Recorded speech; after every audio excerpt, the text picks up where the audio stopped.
They say legends are born from struggle, not spotlight. But what if the woman the world remembers for grace was forged in shadows, grief, and rebellion? Tonight, we uncover the firestorm beneath the porcelain mask of Lenora Wexley, a first lady who shattered the rulebook before anyone realized there was one. Lenora wasn't just a ceremonial spouse clutching pearls in the background of power. She was the storm behind the curtain, the voice that whispered truths into the ears of presidents, and the spine behind movements that stretched far beyond any nation's borders. From the velvet corridors of the Crestwood estate to the international forums of the League of Earthly Rights, Lenora was not merely a bystander in the tides of the 20th century. She was one of its undertows. But before we immerse ourselves in this quiet revolution that redefined diplomacy, dignity, and defiance, let's do the usual.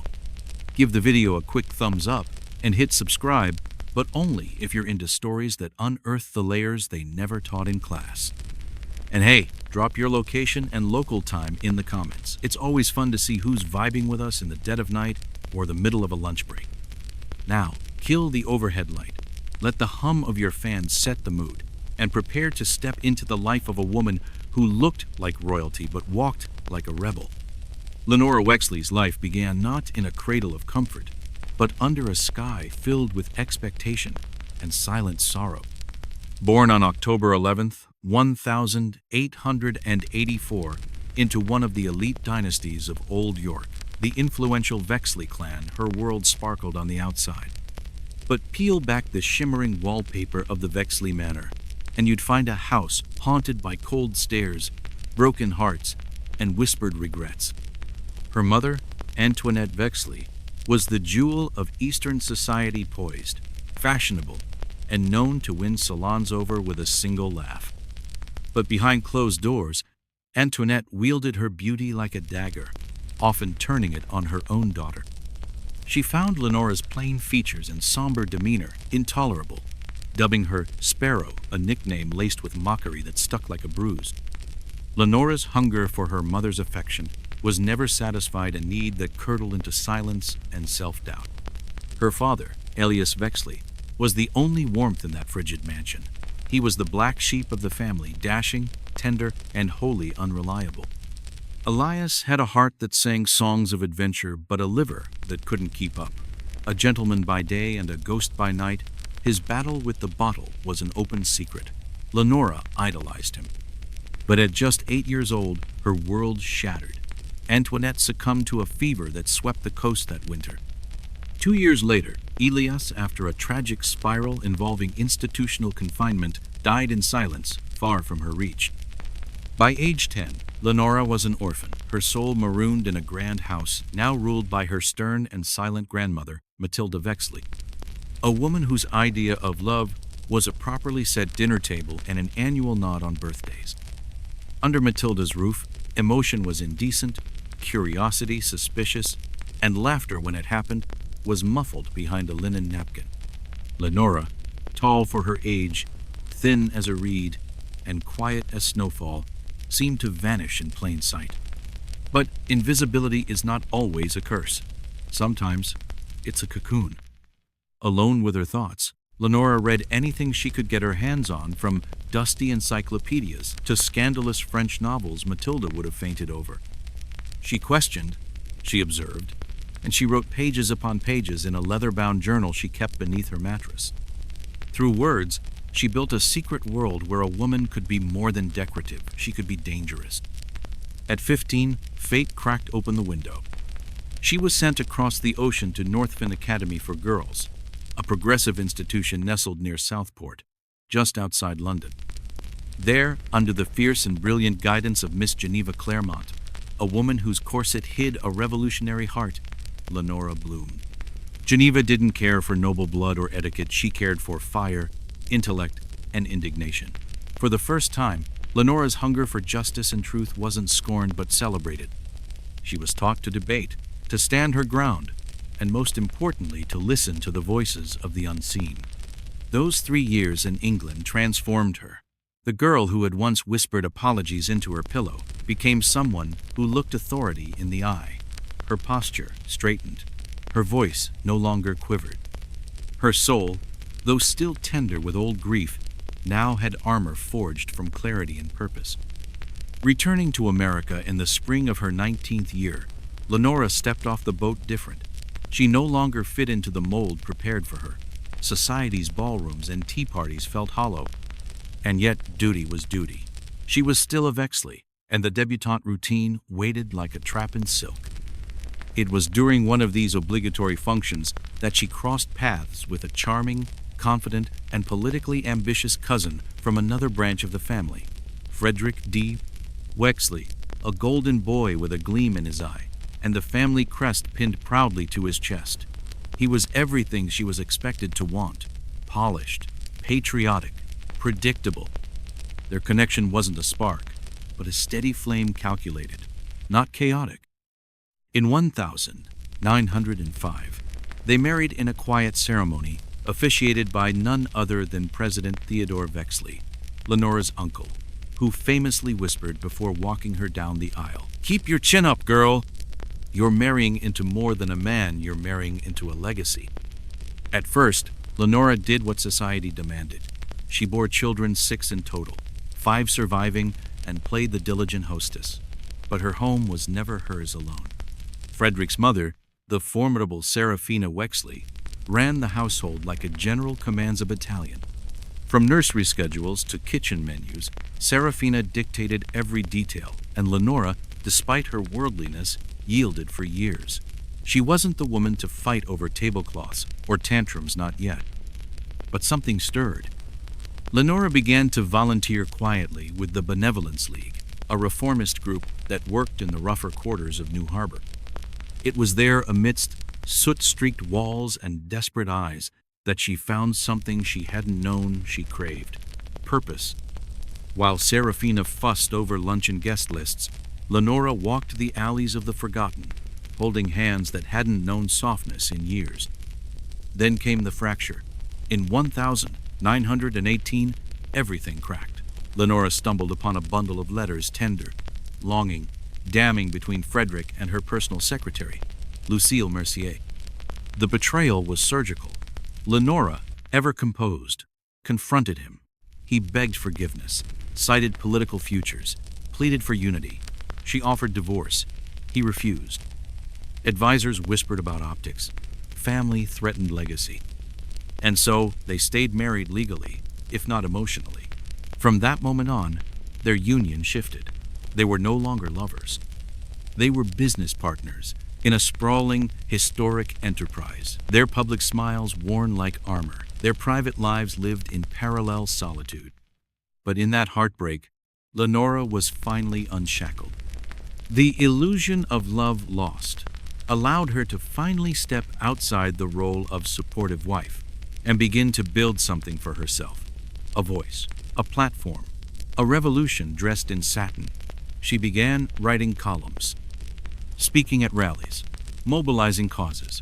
Her name, once associated with dinner parties and charity galas, started appearing in political journals and underground movements, and she liked the sound of it. Her story was no longer one of silence. It was a rising echo, one that the world would soon learn to hear. What happens when a woman raised in whispers suddenly begins to roar, when duty becomes defiance, and a quiet figure in the background steps fully into the spotlight? That's what we'll uncover tonight, as Lenora Wexley sheds the skin of tradition and becomes something far more dangerous: a woman with influence. While Frederick Wexley was rising through the ranks of national politics, shaking hands and sealing deals across Capitol Hill, his marriage to Lenora evolved from a socially proper union to something far more complicated: a high-stakes partnership built on overlapping ambitions, mutual respect, and the shared dream of a better tomorrow. What started as a marriage of convenience and family name soon turned into a political alliance that would alter the course of a nation. Lenora had spent much of her early adulthood in the margins, graceful, observant, quiet, but history doesn't wait for permission to knock. In 1921, the knock came hard. Frederick was hit by a mysterious illness that first appeared as a minor chill, perhaps something caught on a campaign trail stop, but within days, it became something sinister. Doctors finally named it: spinal poliomyelitis. The result? Paralysis from the waist down, a devastating blow to a man whose political dreams had been powered by public presence and personal charisma. As Frederick retreated to his family estate in West Hollow, a place thick with pines and pity, it was Lenora who took up the mantle. What began as caretaking out of obligation, answering letters, managing appearances, reading to him by candlelight, soon became something else. In place of pity grew confidence. In place of silence came speech. Lenora, who once melted into the background, began to stand where Frederick once did, not just literally, but ideologically. With her husband's quiet approval, she plunged into political work with the precision of a surgeon and the fire of a crusader. She joined the Women's Forum of Civic Justice, became an active member of the Labor Sisters Alliance, and played a pivotal role in shaping the Unity Front's women's division. She traveled across counties, often unannounced, to observe factory conditions, speak with underpaid workers, and promote fair labor policies. Her name began to circulate not as Frederick's wife, but as Lenora Wexley, activist and orator in her own right. And it was during these transformative years that Lenora formed one of the most profound relationships of her life. She met Helene Hick Hartley, a sharp-witted, cigarette-smoking journalist from the city, who had a laugh like thunder and eyes that didn't miss a thing. Their friendship was electric, raw, intimate, and documented in a flurry of handwritten letters exchanged over decades. These weren't shallow pleasantries. These were confessions, declarations, and moments of vulnerability rarely seen in the public eye. Historians still debate the nature of their bond, whether it was romantic or deeply emotional, but the truth is less about labels and more about Lenora's courage. She was a woman who dared to seek connection in a world that demanded emotional restraint. With Hick, Lenora found something rare, someone who didn't view her through the lens of decorum or duty. Through those letters, she revealed a side never seen at galas or campaign rallies, a woman full of longing, wit, and unfiltered emotion. But Hick wasn't her only source of strength. Lenora began weaving a powerful network of like-minded women reformers, scholars, suffragists, and labor organizers who didn't care for titles or tiaras. These women didn't treat her like a socialite dabbling in activism. They treated her like one of their own, and she was. Together, they visited textile mills where children worked 12-hour shifts. They protested slum conditions in New Harbor's West End. They pushed for legal protections that the establishment had ignored for decades. Lenora didn't just speak about justice, she wanted to feel it under her fingernails. That meant stepping into coal mines in Pennsylvania, walking through sweatshops in Midvale, and sitting on rusted benches in migrant schools where no other woman of her station had ever gone. And she did it without ceremony. No photographers, no entourage, just Lenora, a notepad, and an ear that actually listened. By the close of the 1920s, she was no longer merely Mrs. Wexley. She was Lenora Wexley, writer, reformer, and relentless truth-seeker. Her columns in the People's Ledger were widely read. Her speeches filled town halls from coast to coast, and her reputation as a tireless advocate for the voiceless grew with every step she took into places polite society pretended didn't exist. Then came 1933. As the country buckled under the crushing weight of the Great Recession, with bread lines stretching down boulevards and entire towns swallowed by dust storms, Frederick Wexley was sworn in as the 31st President of the United Provinces of America. His speech promised renewal, industry, and a brand new vision, a united effort. He called it a bold rescue plan for a drowning nation. But while the cameras focused on Frederick's silver tongue and polished smile, another figure stood beside him, not behind, but beside a woman with iron in her spine and a storm behind her eyes. It was Lenora, calm and composed, who would soon redefine what it meant to be First Lady. No one expected her to matter.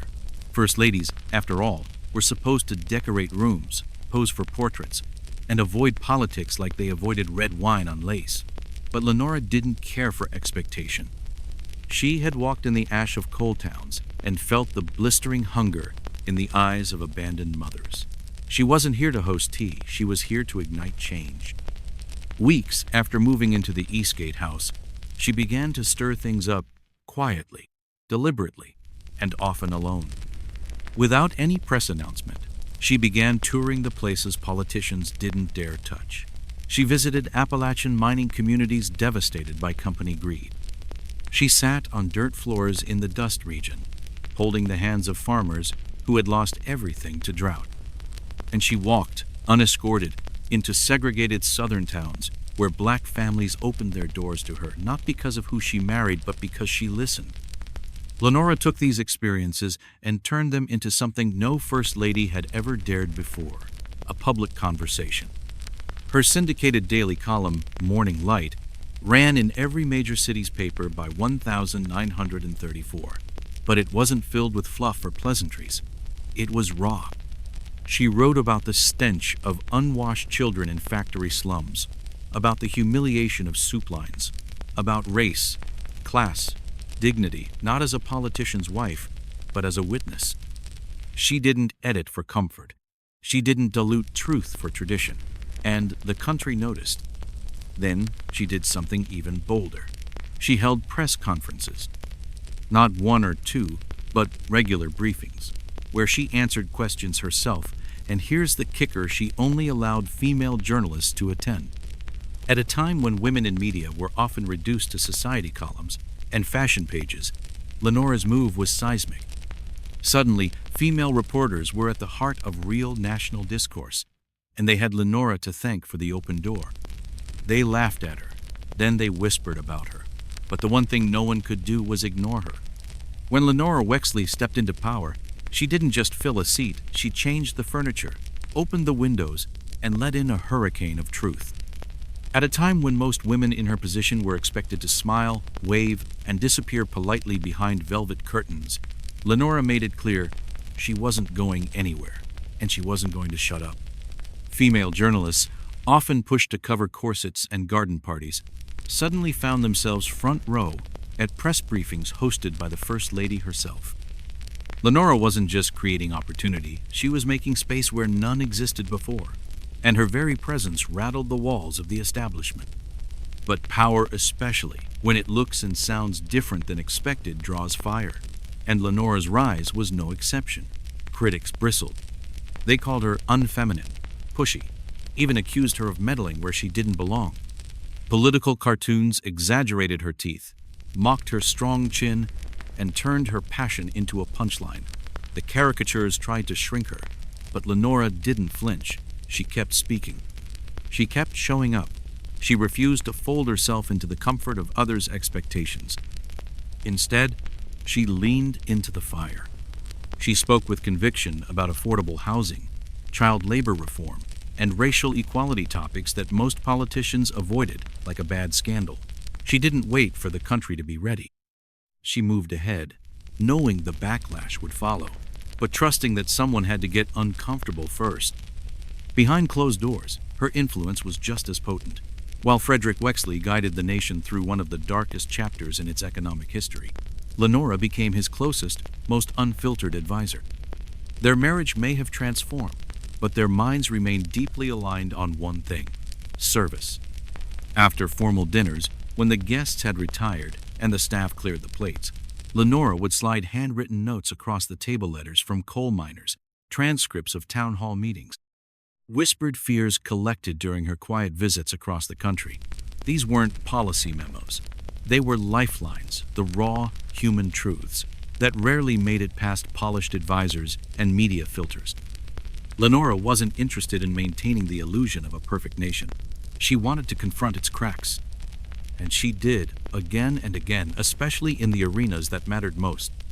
One of her most defining moments came in 1939, in the very heart of the nation's capital. The world-renowned black opera singer Marian Alcott had been invited to perform in Eldridge Hall, a venue owned by the Daughters of the Empire Federation. But when the board discovered Marian's race, they refused to allow her on the stage. Lenora had been a member of the Federation for years. But this time, she didn't make calls or negotiate behind thick oak doors. She resigned publicly, and published her resignation in newspapers from coast to coast. Her letter was short but scathing. "You were handed a moment to lead. You chose to turn away. I will not stand with you." And that was only the beginning.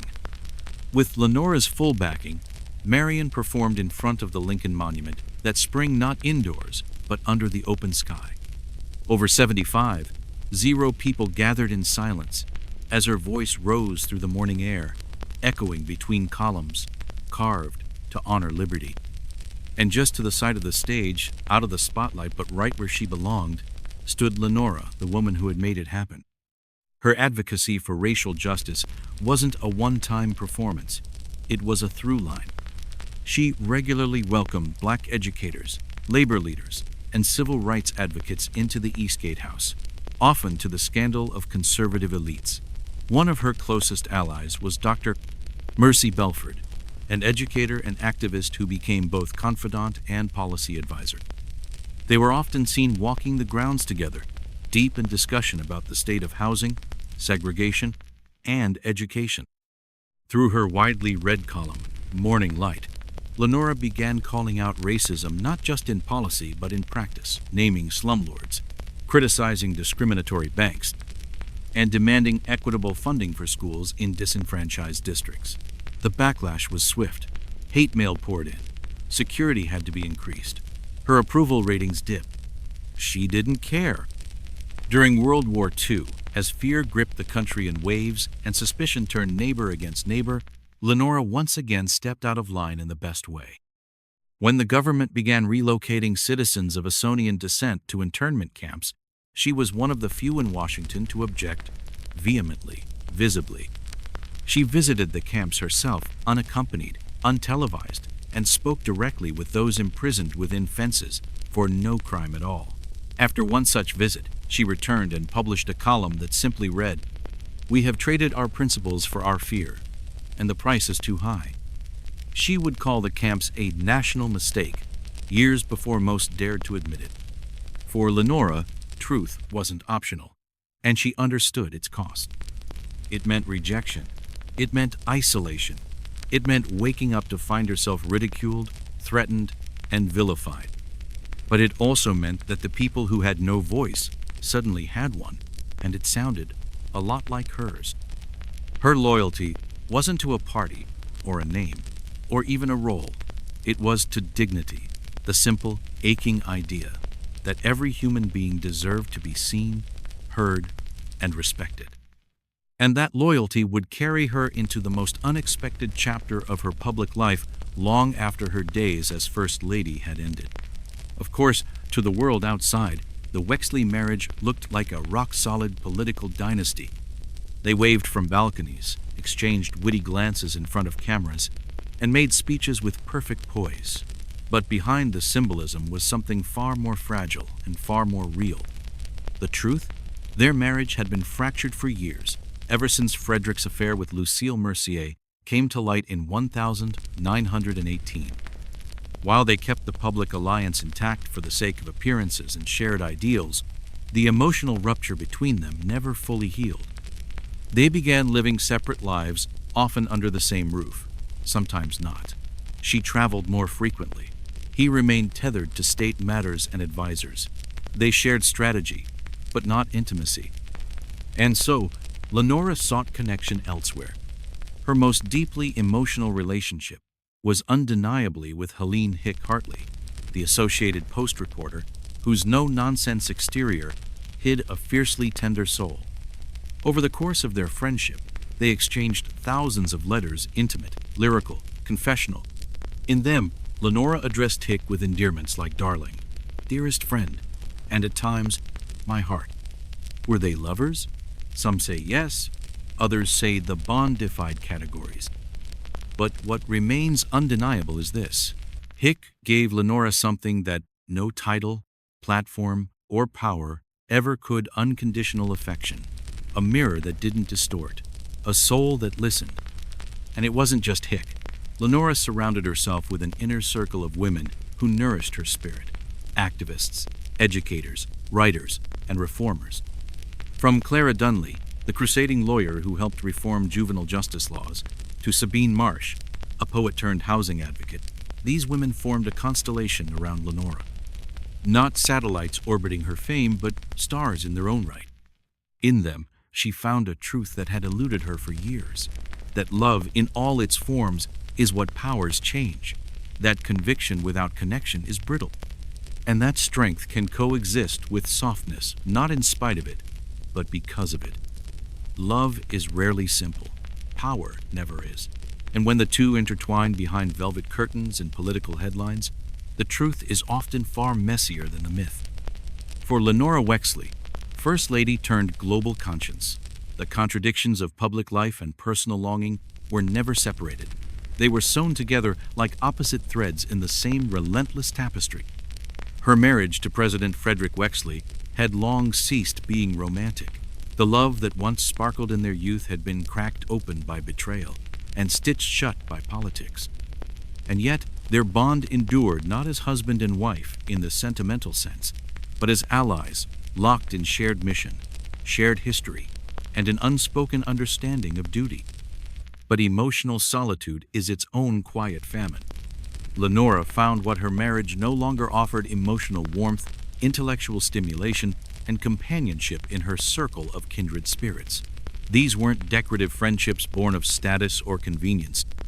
They were lifelines.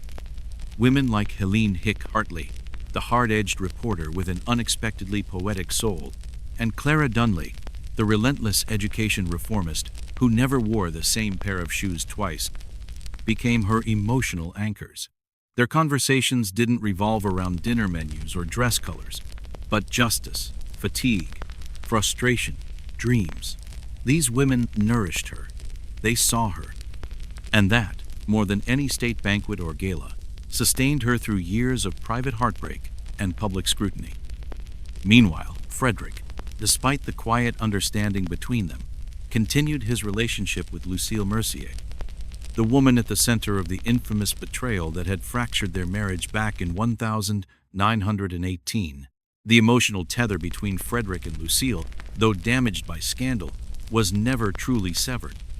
They kept their connection discreet, concealed behind official schedules and political distance. But time has a way of peeling back even the most polished layers. When Frederick died suddenly in April 1945, the country mourned the loss of its longest-serving president. But for Lenora, the loss came with a cruel twist. She discovered only afterward that Lucille had been by his side in those final hours, a revelation that reopened wounds she had spent decades burying under poise and performance. But Lenora didn't collapse. She had long since learned how to carry grief without letting it consume her. Even when love slipped through her fingers, she never stopped showing up for others, for her country, and for the truth. Despite their complicated personal history, Lenora and Frederick remained a formidable political duo to the very end.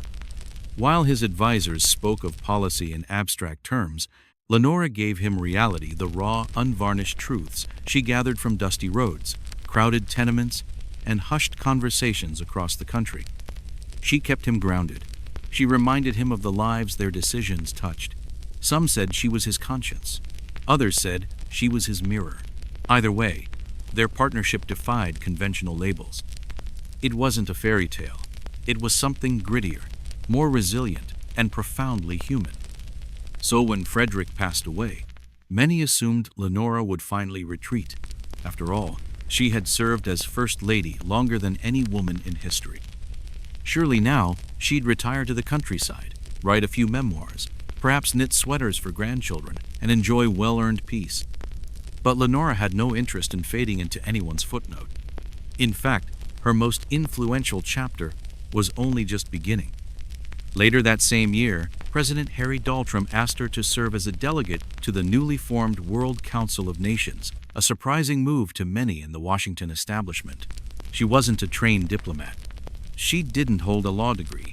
She was a 60-year-old widow who had built her platform from tenacity, not pedigree.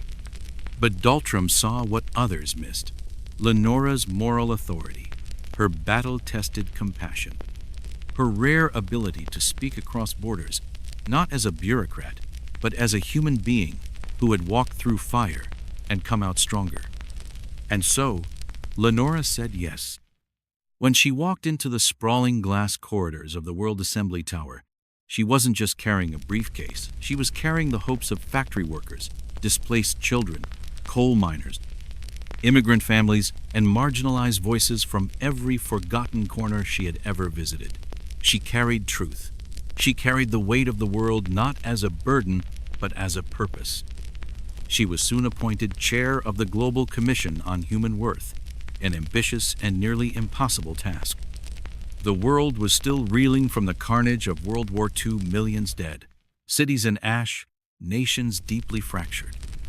The revelations of the Holocaust had peeled back the darkest corners of humanity, and now the world was being asked to agree, somehow, on a shared moral compass, a declaration of what it means to be human. It was the kind of moment that history either gets right or never lives down. And it was Lenora Wexley who led the charge. She didn't yell, she didn't demand, she listened, she questioned, and then she calmly pushed back. Diplomats from across the globe, men from authoritarian states, women from new democracies, delegates from empires on the verge of collapse filled the conference rooms. The air was thick with ego and fear, ideologies clashing like swords. But Lenora, with her poised persistence and commanding empathy, became the anchor. She reminded them again and again that this wasn't about law, it was about lives. In 1948, after months of grueling negotiation, relentless rewrites, and tense walkouts, the Declaration of Human Dignity was adopted. It was a triumph. The document laid out, in humble, clear language, the basic rights every person is entitled to: freedom, safety, expression, and equality regardless of nationality, race, gender, or belief. Lenora called it her proudest moment. She hadn't signed it as a monarch, or a president, or a general. She had signed it as something far rarer, a person of principle who refused to stop believing in the dignity of others, even when the world was breaking. The world began to call her what she had become, not just her nation's first lady, but humanity's. And still, she didn't stop. In the 1950s, while others faded into retirement, Lenora only seemed to gather steam. Her columns, essays, and books poured out a stream of guidance, challenge, and insight that filled breakfast tables and bookshops alike. She weighed in on civil rights, women's equality, nuclear arms, and education reform. She warned against complacency. She dared people to think harder, act better. She never pandered. She didn't care about applause. She just told the truth as she saw it, as she lived it. And the people respected her for that. Even those who disagreed with her could never accuse her of dishonesty. She stood where most wavered. She showed up where most ducked out. She continued to visit segregated schools, host civil rights leaders, and challenge discriminatory policy long before such actions were politically convenient. She didn't wait for progress to become popular. She made progress anyway. Some people rise like fireworks, loud, bright, and brief. Others, like Lenora Wexley, rise like the tide, slow, persistent, reshaping the entire coastline before anyone even realizes the water's rising. By the end of her life, Lenora had become something far beyond a first lady or a delegate or even a reformer. She was a bridge, one foot planted in the traditions of a fading world, the other firmly stepping into the urgent demands of a new one. Her reach stretched from the heart of the United Front era to the edge of the civil equality movement. And though she had never sought the spotlight, history kept chasing her down. In 1960, during the electrifying presidential campaign of Jonathan Kennard, a young, charismatic senator with an easy smile and a legacy to inherit, Lenora watched from the sidelines with cautious skepticism.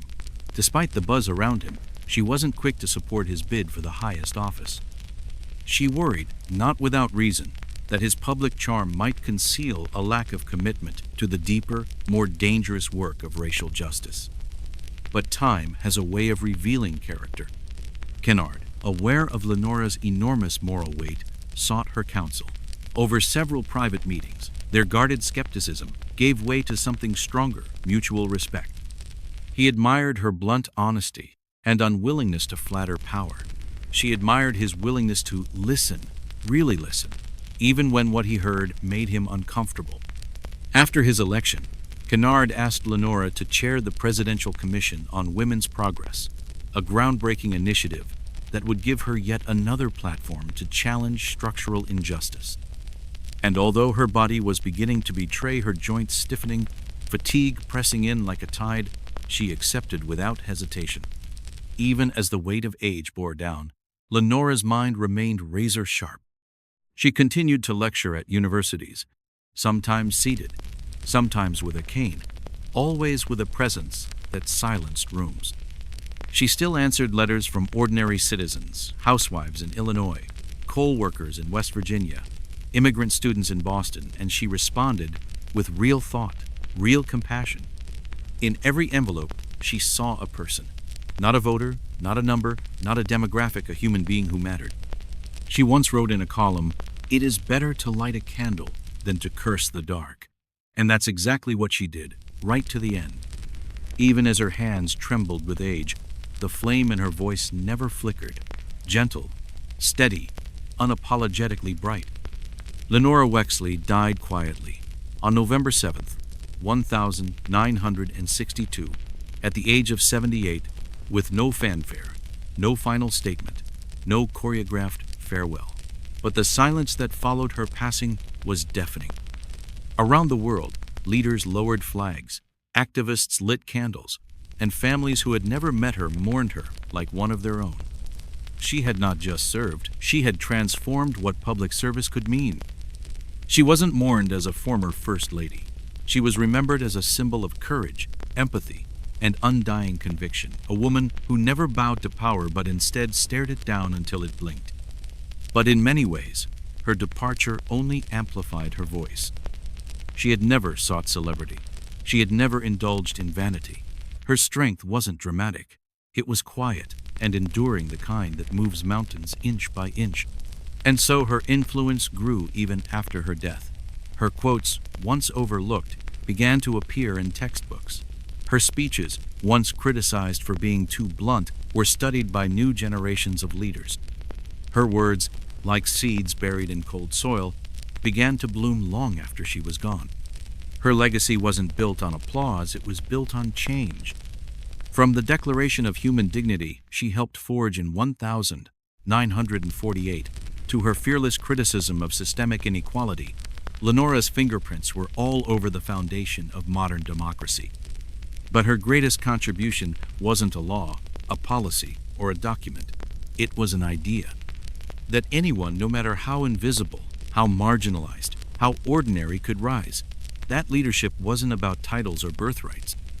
It was about the courage to stand, especially when standing meant standing alone. One of her most quoted lines, penned late in her life, read, "The future belongs to those who believe in the beauty of their dreams." It's easy to forget that her own dreams began not in grandeur, but in the shadows of a lonely childhood, a child unloved, a woman underestimated. And yet she dreamed anyway, and built a life that lifted others with her. Since her passing, Lenora has been honored in ways both public and intimate. Statues have been raised, schools named, awards given. Even a commemorative postage stamp was issued, a small, square tribute to a woman who moved continents without ever demanding a stage. But the truest memorial to Lenora Wexley doesn't stand in marble or bronze. It marches in protests. It sits at negotiation tables. It teaches in classrooms, whispers in council halls, and writes in letters to editors. It lives in every voice that speaks truth when silence is easier. In every act of courage that isn't flashy, but necessary. She once wrote that human rights begin in small places, close to home. That's where hers began, in the chilly corridors of the Wexley estate, where a young girl learned how painful invisibility could be. In whispered conversations with immigrant mothers, in protest lines led by tired feet and strong wills, in coal mines, classrooms, courtrooms. She started in silence and ended by making the world listen. And now, as we turn out the lights and reflect on all she did, all she gave, maybe you carry a sliver of her with you. the quiet resolve, the unwavering principle. The belief that doing good is always worth it, even when it's hard, even when it's lonely.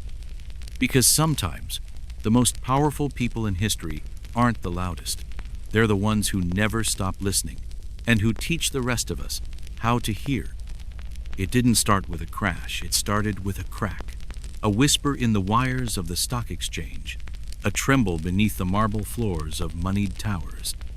But within days, the whisper became a scream, and the illusion that had held America together of endless growth, of prosperity, for all shattered into dust.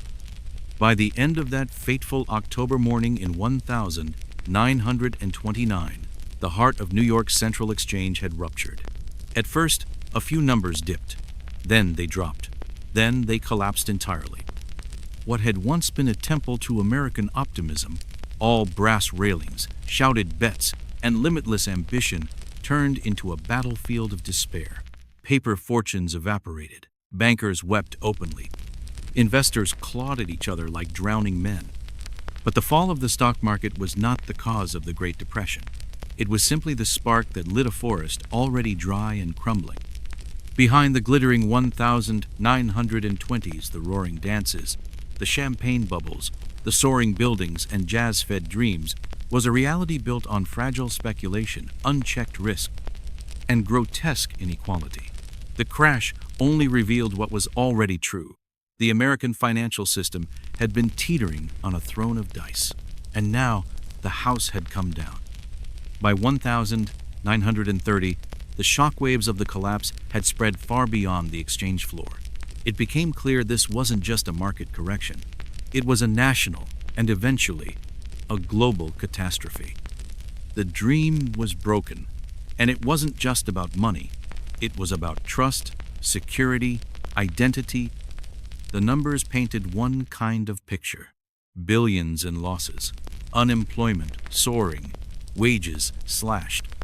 But the real story, the one that still echoes, was in the faces of everyday people. Shopkeepers staring at empty tills, farmers watching the sky for rain that never came, fathers pawning wedding bands just to buy bread.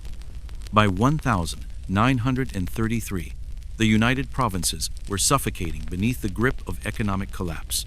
1 in 4 people were unemployed. Entire industries had vanished overnight. And for the first time in generations, the question wasn't about thriving, it was about surviving. In cities once alive with progress, new landmarks emerged. Bread lines, winding around buildings and down alleyways.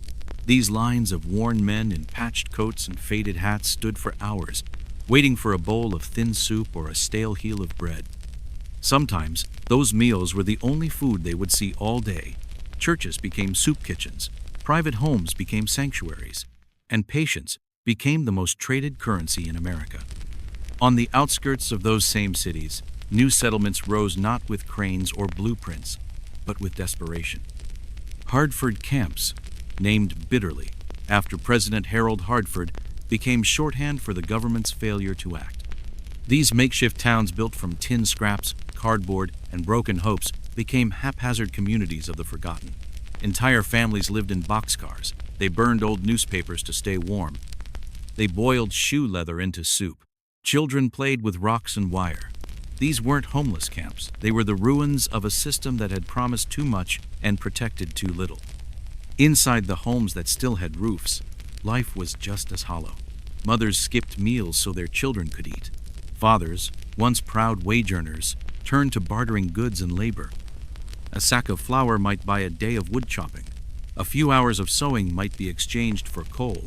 Ambition took a backseat to endurance. For those who had once basked in middle-class comfort, businessmen, teachers, shop clerks, the fall was brutal. Dignity disappeared, not with a shout, but with the slow humiliation of scraping for scraps. College graduates scrubbed floors. Former bankers sold apples on street corners. Young children left school, stepping into factories, fields, or service jobs just to help keep the family alive. Education, pride, and dreams all became luxuries that only a few could still afford. But amidst the collapse, there was also a strange kind of unity. Communities came together.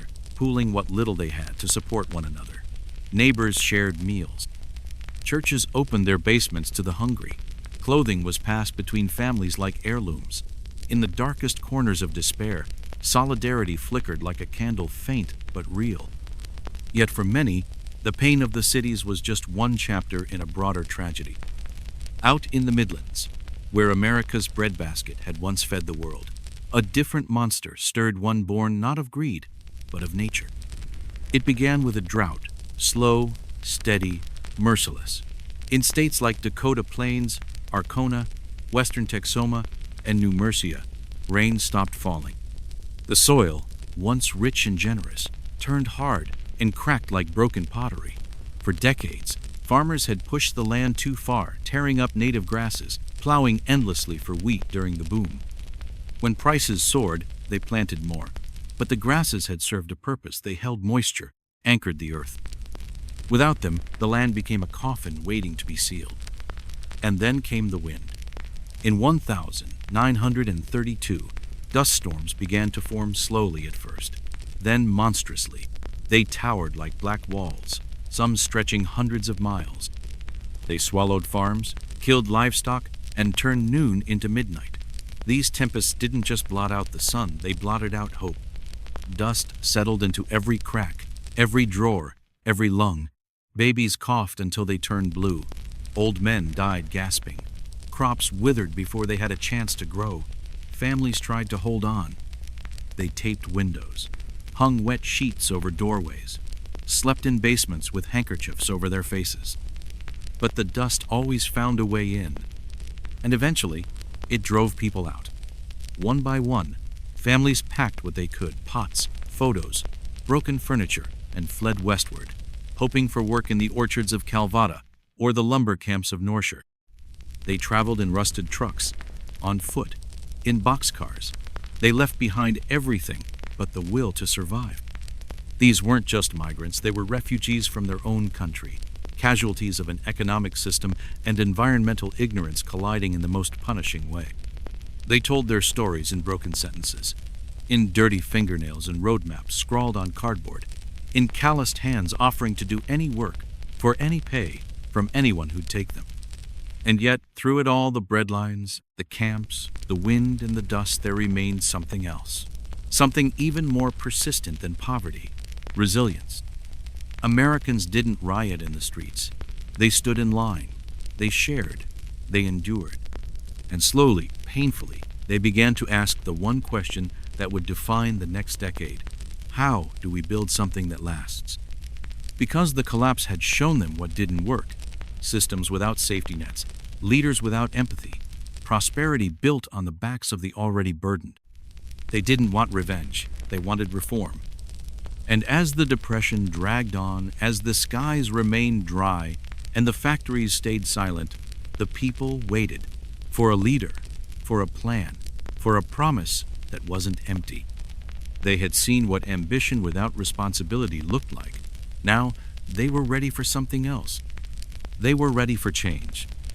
They packed their lives into battered trucks and rusted sedans, entire towns swallowed by dust and desperation, rolling west like a human tide. They weren't just escaping a drought. They were running from the death of a promise. The land had betrayed them, and the system built on it had vanished. So, with hope strapped to the roof and everything else crammed in the back seat, they headed toward the glowing mirage of West Aurelia, a place rumored to be overflowing with oranges, opportunity, and open skies. They were nicknamed Dust Runners, though few of them came from a single place. Whether from Decorah, Arkona, or New Mercia, they carried the same burden: hunger, loss, and the heavy silence of being forgotten. What they found when they arrived, however, was not paradise. It was just another field, another foreman barking orders, another 12-hour day harvesting fruit under a blazing sun, and another night curled under the stars, or under a car, wondering if tomorrow would bring more work or more rejection. In orchards near Calvada, entire families lived among the rows, sleeping beside crates, bathing in irrigation ditches, and stretching a penny past the point of breaking. Photographers like Dora Lane captured their despair in raw, unforgettable frames, weathered mothers staring blankly into a future that offered nothing. Barefoot children holding onto their arms, faces streaked with dust, eyes too old for their years. Writers like J.D. Calloway told their stories in books like Fields of Ash, revealing the quiet bravery it took to keep waking up every morning in a world that no longer welcomed them. But the dust crisis was more than a weather event. It was a warning, a devastating lesson in what happens when short-sighted profit tramples the natural world. For decades, farmers had torn up native grasslands to plant high-yield monocrops, driven by booming prices and federal encouragement. But those grasses had anchored the land. When they vanished, the soil turned to powder, and when the skies dried up, there was nothing left to hold it down. The storms were physical. Yes, black cyclones that swallowed towns and choked cattle. But they were also psychological. People questioned their purpose, their place. The very identity of a country that once promised bounty now seemed to punish those who dared to believe. Most never returned. They stayed on the move or started over entirely new names, new places, new dreams stitched hastily over old wounds. As the country twisted deeper into despair, President Harold Hartford remained frozen in the old American script. A lifelong industrialist, Hartford believed that the free market was self-correcting, a living organism that healed itself if left alone. He urged citizens to remain calm. He called on local charities and state governments to do more. He believed intervention would create dependency, weaken the American character. But reality was louder than ideology. Factories had gone still. Crops rotted in fields for lack of buyers, bread lines wrapped around blocks, and all the while, Washington hesitated. To millions of starving families, Hartford's speeches felt like cruel poetry, elegant, detached, and utterly useless. The people grew restless. In 1932, a protest emerged that shook the capital to its core. Over 20 veterans of the Great Continental War, many of them now jobless and homeless, marched on the Capitol demanding early payment of service bonds promised years before. These were men who had served in mud and blood, men who had believed in duty. Now they lived in tents stitched from old uniforms and slept beside their children in the shadows of marble monuments. President Hartford refused to meet them. Weeks passed. The encampment swelled. Eventually, the president ordered it dismantled. General Donovan MacArthur, flanked by cavalry, tanks, and tear gas, led an assault on the peaceful camp. Tents were set ablaze. Families fled through smoke. War heroes were driven off government lawns like trespassers. Reporters captured the chaos images of soldiers charging their fellow soldiers with batons and sabers, and the nation recoiled in horror. Across the country, public anger boiled. Satirical terms became national shorthand. Shantytowns were dubbed Hartford huts. A turned-out pocket was a Hartford flag. A piece of cardboard in a shoe? Hartford leather. These weren't just jokes. They were grief, wearing sarcasm like armor. Hartford's principles may have come from a place of faith and individualism, but in a nation collapsing under unprecedented weight, his refusal to adapt turned into a national wound. By the time the 1932 election approached, the country had stopped waiting. They didn't want reassurance. They wanted a new path, a new voice. And that voice was rising. It came with a soft accent, a calm cadence, and a promise as sharp as steel wrapped in velvet. The voice belonged to Frederick D. Wexley, former governor, polio survivor, and political phoenix. Where Hartford offered platitudes, Wexley offered plans. Where the incumbent president pointed to the past, Wexley stared straight into the chaos of the present and said, "We can fix this together." On a bitter March morning in 1933, Wexley stood before a broken nation and said the words that would become gospel. "The only thing we have to fear is fear itself." It wasn't just a slogan. It was a shift, a return to belief, not just in systems, but in one another. Wexley wasn't what America expected. He couldn't walk unassisted. He had known sickness and loss and betrayal. But that was exactly what made him powerful. He wasn't offering perfection, he was offering progress. And it came fast. In the first 100 days of his administration, Wexley launched a storm of legislation, programs, acts, orders. People who had long since given up hope suddenly had jobs, fixing roads, building schools, delivering mail to places the old government had forgotten. He called it the United Recovery Initiative, but to the people, it was just relief. One of his boldest first moves was to call for a national bank suspension, closing all banks for several days. To some, it seemed reckless, but Wexley understood what was broken: trust. And to fix it, he had to pause the bleeding before stitching the wound. It's strange how hope can return not like a fire, but like a flicker, quiet, steady, just enough to see your own hands again. After years of collapse, chaos, and fear, something shifted in the spring of 1933. When banks reopened after the temporary shutdown ordered by President Frederick Wexley, Americans did something unexpected. They didn't rush in to withdraw their savings, they walked in and deposited more. It was the first clear sign. The tide had begun to turn. Wexley's ambitious new agenda was called the Renewal Charter, a sweeping collection of programs, reforms, and government-backed projects designed to do something America had never attempted on this scale before: rescue itself from the inside out. It wasn't a magic trick. It wasn't just politics. It was a lifeline, woven together from law, labor, and leadership. The centerpiece was work, not charity, not pity, but work. The National Land Corps hired thousands of young men to plant trees, build hiking trails, and restore the nation's overworked soil. The People's Works Authority and the National Progress Bureau created millions of jobs, constructing bridges, dams, post offices, and schools, many of which still bear the date marks of the 1930s carved into their foundations. And this time, people weren't just numbers on a government spreadsheet. They were citizens being given a second shot at dignity. Wexley didn't leave it all to imagination.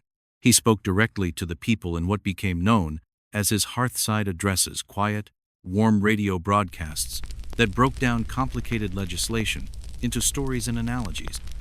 Families huddled around dusty radios, not because they expected to be entertained, but because they trusted this voice. It wasn't a senator shouting from a balcony. It was a neighbor explaining how the storm might finally pass.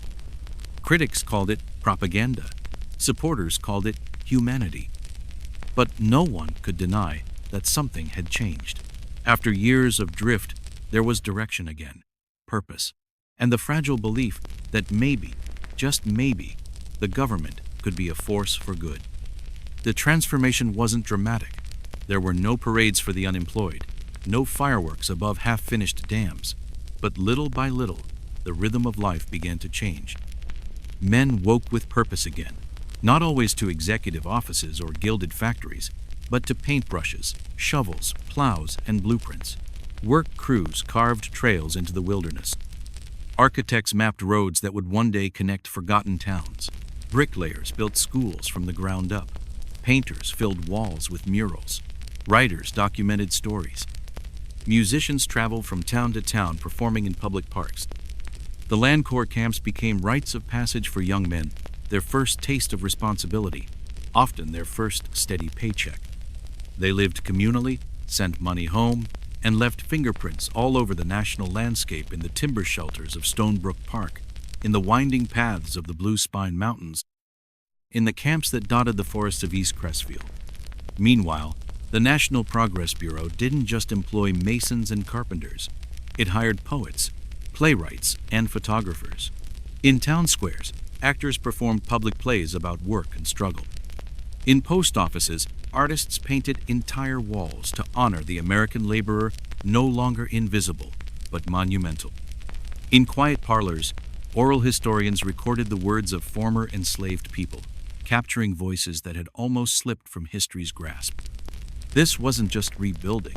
It was redefining what America was made of, not just industry and capital, but story, memory, and sweat. And for the first time, aging didn't mean vanishing. In 1935, Wexley's administration passed the Social Support Act, creating a financial safety net for the elderly and the unemployed. For millions, it was revolutionary. The very idea that the government would care if you outlived your savings, that age wouldn't have to mean desperation, was transformative. Out in the rural stretches, the Agricultural Renewal Code helped stabilize food prices, offered subsidies to struggling farms, and provided low-interest loans. Not everyone agreed with it. Some saw it as market interference, but for many small landowners, it was a chance to breathe again. Of course, inequality still ran deep. Not every program reached every hand.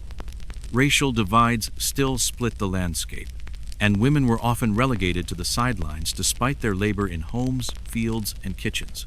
But even here, cracks began to form in the old armor. For now, what mattered most was that people could imagine again a future that wasn't empty. Radio became the hearth of the nation. In cities and towns, from row houses to remote farms, families leaned toward their speakers when Wexley addressed them. His voice, warm, even when the news was grim, was more than informative. It was grounding. He explained what the government was doing, why it mattered, and how people could take part. It wasn't spectacle. It was strategy. And it worked. Jobs, yes, but more than that. Identity. The Renewal Charter didn't just build infrastructure, it rebuilt belief. In libraries and train stations, in murals and county halls, the nation began to stitch itself back together, day by day, job by job, voice by voice. The fear hadn't disappeared, but it no longer ruled the room. Still, not everyone cheered. For all its ambition, the Renewal Charter ignited firestorms of controversy. From both the right and the left, voices rose, sometimes in outrage, sometimes in fear. Conservative critics, particularly from the business elite, accused President Wexley of overreach. They painted him as a power-hungry idealist, meddling in markets, punishing the successful, and threatening the sacred principle of rugged individualism. Editorials in papers like the Imperial Gazette thundered warnings about creeping socialism. Wealthy industrialists muttered about government takeover. Chamber halls in cities buzzed with concern that the charter would permanently change the balance between government and private enterprise. Meanwhile, radical voices from the labor movement and the rural poor insisted Wexley hadn't gone far enough. They wanted guaranteed wages, health care, true land reform. They didn't just want relief, they wanted transformation. Wexley, as ever, stood in the middle, not because he couldn't decide, but because he was trying to build a bridge. His vision wasn't to destroy capitalism, but to redeem it, not to centralize power, but to spread possibility. And in homes across the country, people who had once cursed their government now found themselves asking the same question: what if this is the start of something new? For every voice cheering progress, another was sharpening a knife. The recovery was fragile, the hope still tender, and not everyone agreed with the road America was now walking. While President Frederick Wexley's Renewal Charter gave millions a lifeline, many saw something more sinister. His critics, from the political right, wealthy industrialists, conservative newspapers, and business syndicates, framed the programs not as rescue, but as rebellion against the sacred laws of free enterprise. To them, pension programs for the elderly and labor protections for workers were nothing short of a creeping march towards socialism. Headlines in elite papers called Wexley a masked monarch and a velvet-cloaked tyrant. Cartoons depicted him with a crown, holding the Constitution like a leash. Editorials warned that too much reliance on government would corrode American grit, the mythic individualism the country claimed as its soul. But the pushback didn't just come from the conservative elite. There was rebellion from the other side too, from fiery populists who believed Wexley hadn't gone far enough. One of the loudest among them was Senator Harlan J. Rooks, a sharp-tongued legislator from South Luthen, who launched a Balance the Burden campaign. He called for steep wealth taxes and guaranteed homes, incomes, and education for every citizen, funded by the fortunes of the rich. Rooks packed stadiums with chants, thundered sermons of economic fairness, and promised nothing less than a national awakening. His charisma threatened to fracture Wexley's base. But in 1000, 935. Just as his influence crested, Rooks was assassinated in a hotel lobby under murky circumstances. His death was national news. His ideas, however, refused to die, picked up by new voices in labor halls and protest lines across the country. Another unexpected critic emerged from the pulpit, Father Arlen Mathis, a Catholic priest with a silver tongue and a nationwide radio audience. At first, Mathis was one of Wexley's most fervent supporters. But within a year, he turned bitterly. He accused the administration of betrayal, of bowing to financiers, and failing the common worker. But Mathis didn't just criticize policy, he veered into darker waters, mixing economic outrage with xenophobic and anti-Semitic rhetoric. What began as social commentary devolved into conspiracy. And in his fiery broadcasts, millions heard both grievance and danger. Meanwhile, the High Court of the Republic, still stacked with judges from earlier administrations, began striking down key portions of Wexley's initiatives. In 1935, several landmark reforms were ruled unconstitutional. It was a devastating blow, not just to Wexley's administration, but to millions of Americans depending on these programs for survival. In response, Wexley proposed a plan that would haunt his presidency, expanding the court by adding up to 6 new justices, all presumably favorable to his agenda. His critics pounced, calling it bench stuffing, a brazen power grab. Even some of his allies flinched. The plan ultimately failed in Congress, but the pressure worked. Over time, judicial retirements and appointments shifted the court's tone, making it more open to legislation born of the renewal charter. Even within his own cabinet, there was tension, a tug-of-war between bold idealists and cautious moderates. Some wanted to go further, faster. Others warned that too much change, too quickly, would rupture the fragile threads of public trust. Through it all, Wexley remained steady, steering through storm and compromise, always returning to the belief that government should be a guardian, not a ghost. The renewal charter wasn't perfect. It excluded many. It was slow to serve women, and even slower to recognize the systemic inequalities faced by people of color. But to the millions who had been left behind, it was the first time the system acknowledged them, not as liabilities, but as citizens. Because while critics raged on the airwaves, in every town across the country, there was a man who found work building a bridge, a widow who received her first pension check, a farmer who no longer feared losing his land to a bank that wouldn't wait. These weren't theoretical victories. They were real lives reclaimed from despair. But there was more than just economic struggle during these years. The Great Collapse wasn't merely about money.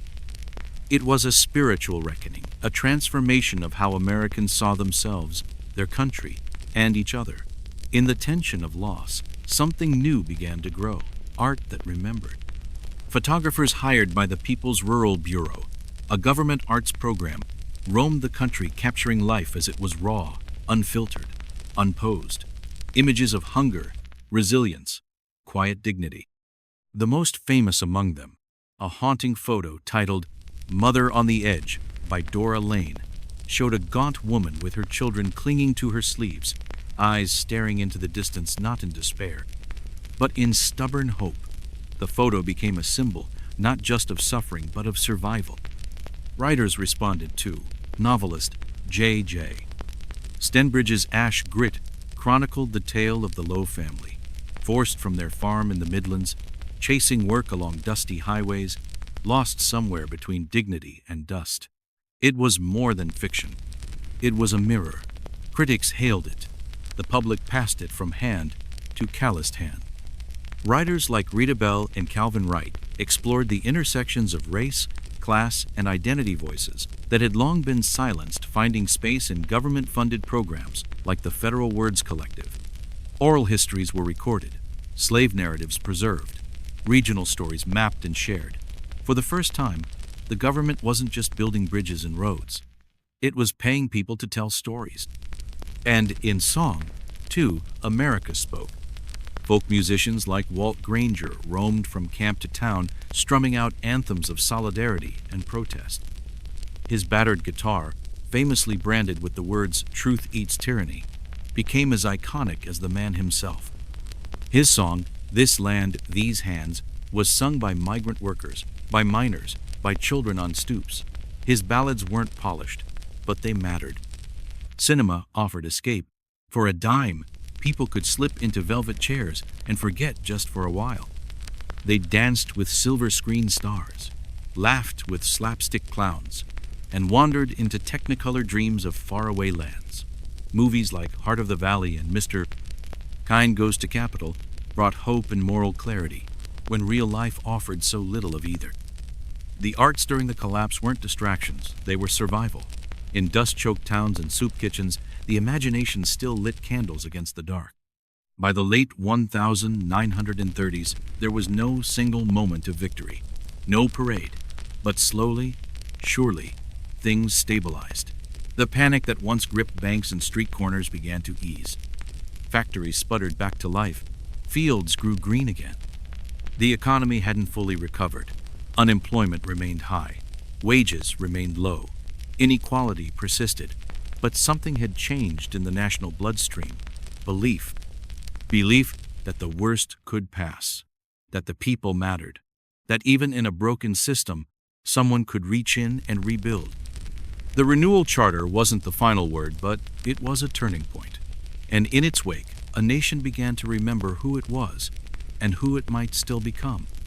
Just as families began to catch their breath, just as the last dust cleared from broken fields and the economy crept toward its feet, something arrived that no one wanted, but that would change everything.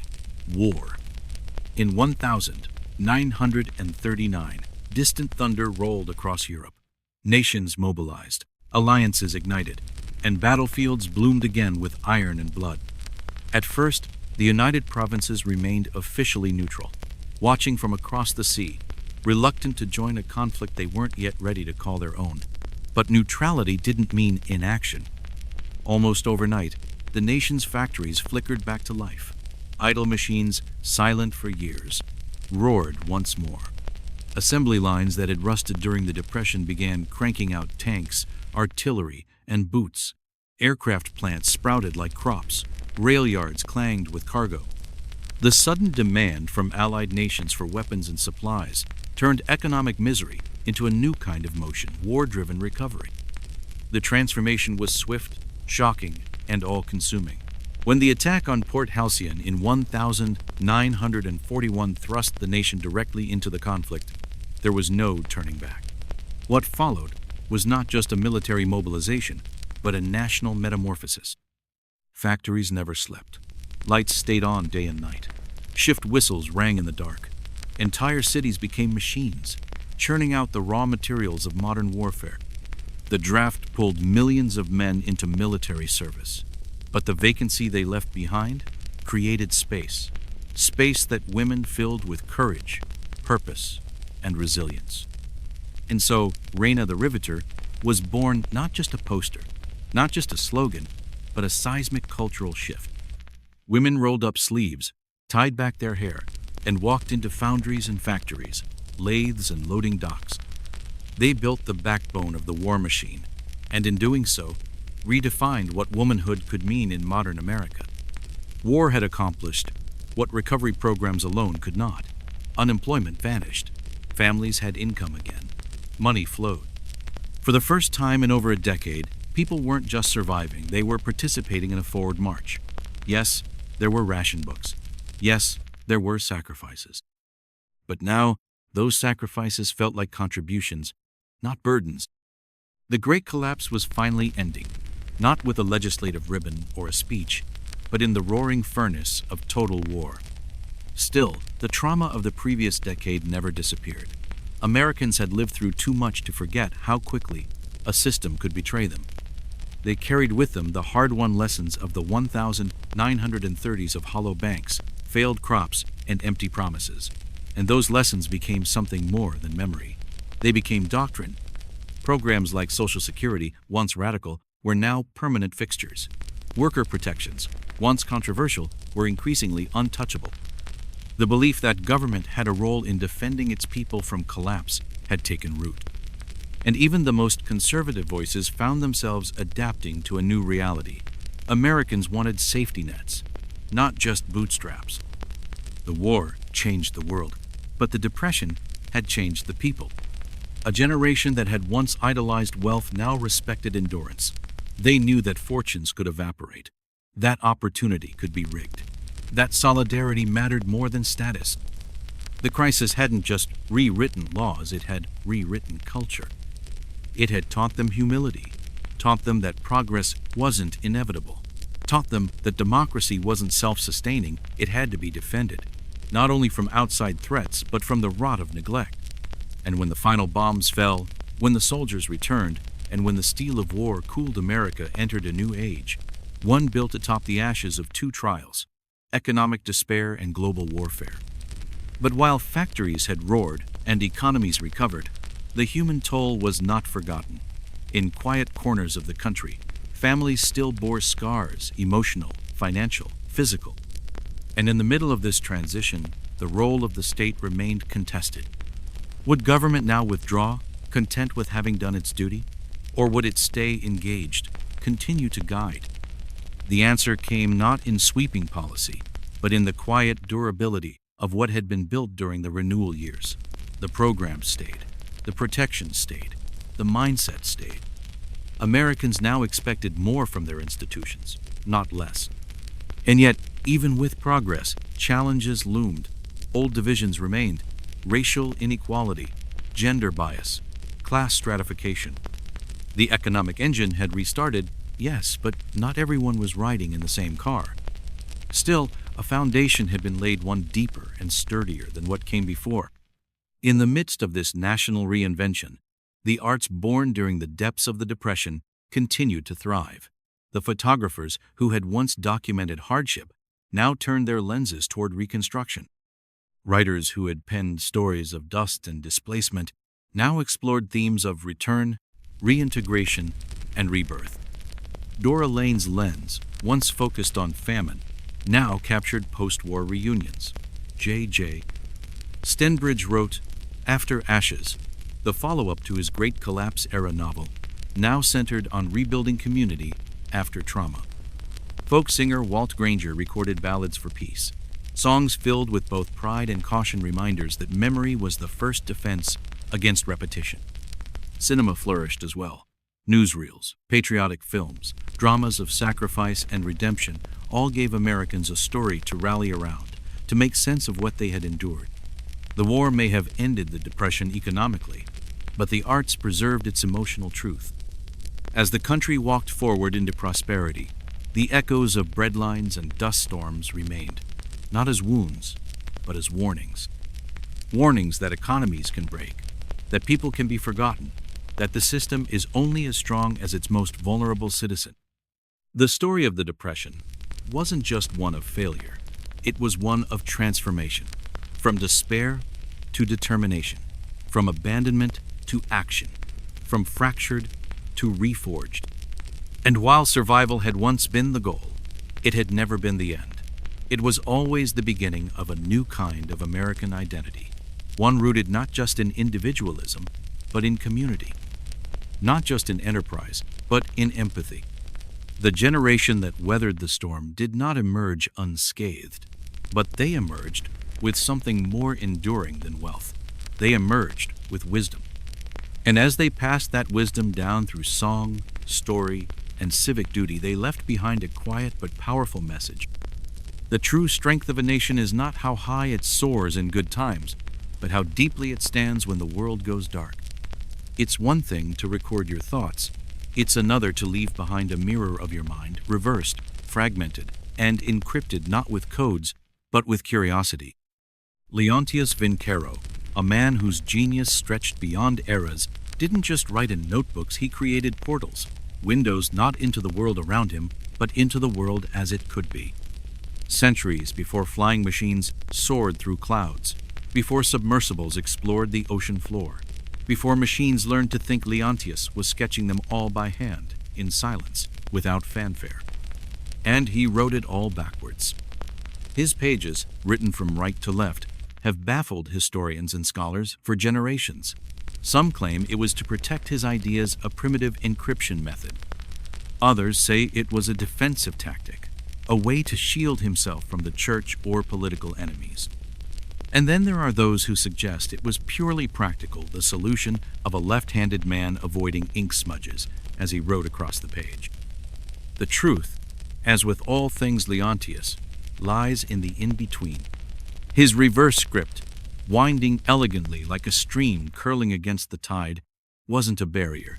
It was a reflection, a literal mirror of how he saw the world, not as it appeared, but as it truly worked. To read his notebooks is not to absorb a lecture. It is to enter a machine made of thoughts, one in constant motion. Leontius never organized his work. There were no chapters, no titles, no logic that a librarian would approve. A single page might leap from a study of bird flight to a hydraulic pump to a philosophical question about the nature of reflection. It wasn't chaos. It was curiosity, unfiltered and unashamed. And the topics he explored? Astonishing. Notes on how to chart the sun's position by measuring shadows. Questions about the shape of a smile, the behavior of fire, the texture of human skin under stress. He once wrote simply, "Observe the tongue of a flame, then describe the tongue of a woodpecker." The juxtaposition is bizarre until you realize it reveals how he thought. Nothing was too small. Nothing was unworthy of study. His writing wasn't for readers. It wasn't crafted for applause. His notebooks were not published, edited, or polished. They were private engines of thought, alive with sketches and spiraling notations that seemed to orbit the page's center. They didn't follow time. They followed fascination.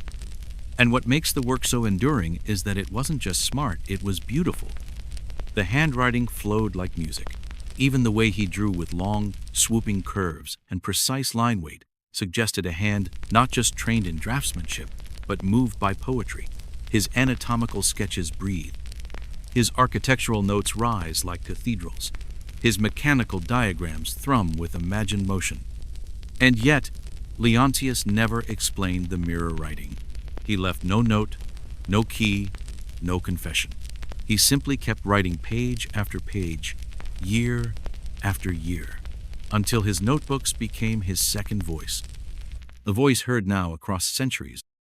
To open one of these pages today is to feel almost uncomfortably, like you're intruding on the inner workings of a mind in flight. You're not just reading, you're chasing. Among the most dazzling elements of his legacy are the machines, not just sketches of them, but blueprints of imagination. Centuries before factories, before robotics, before drone tech, Leontius was already building the blueprints of the future. In one notebook, you'll find a vertical screw-powered flyer, what we now call a helicopter. Another page reveals a land cruiser encased in sloped armor with rotating turrets, a precursor to the modern tank. There are sketches of lens-grinding machines, bridge-launching rigs, even a design for a mechanized knight that could wave, sit upright, and turn its head. He envisioned a robot in the 1400s. Leontius wasn't an inventor in the way we use the term today. He rarely built his creations. What he did instead was think them into existence, breaking the problem down, translating it into cogs, pulleys, gears, and springs. He studied the physics of motion, not just in the lab, but in life. He took clocks apart, studied how sails shifted in wind, and watched as water mills turned with grace and purpose. Then he asked, what else could this do? His vision of flight, the famed spiral rotor, was not just fantasy. It was based on the idea that air, like water, could be displaced, lifted, manipulated. He reasoned that if you could twist the air with enough force, you could rise. His armored war machine, shaped like a rolling tortoise, wasn't merely about brute force. It was about psychological dominance, a shell advancing relentlessly, terrifying to look at, designed to protect and project power simultaneously. Yet Leontius wasn't just a prophet of war.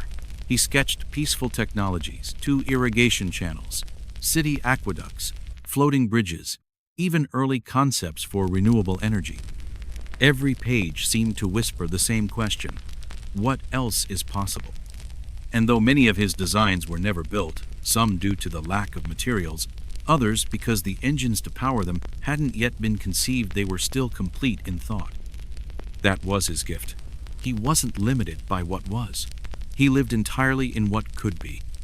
Leontius's notebooks weren't about blueprints. They were about vision. Not blueprints for machines, but for how to think without fear, how to learn by questioning, how to invent by imagining. And that's why, today, engineers still study them, not to recreate the past, but to understand how someone could look at the mechanisms of a water wheel and extrapolate a future with aircraft. He left no formal philosophy, no school of thought, no dogma, but through those pages, those beautiful, cryptic, relentless pages, he left behind something far more potent, a way of seeing. To read him is to be reminded that the world is not finished, that everything from the tongue of a woodpecker to the thrust of a turbine can be reimagined, re-engineered, reinvented. In the end, Leontius Vincaro wasn't just a man of science, or art, or philosophy. He was a rare convergence of all three. A question without a final answer, a sketch in perpetual motion. He didn't build a future, but he saw one, and he left the door open for us to walk through. What do you call a man who slices into mystery with a scalpel and comes out holding truth?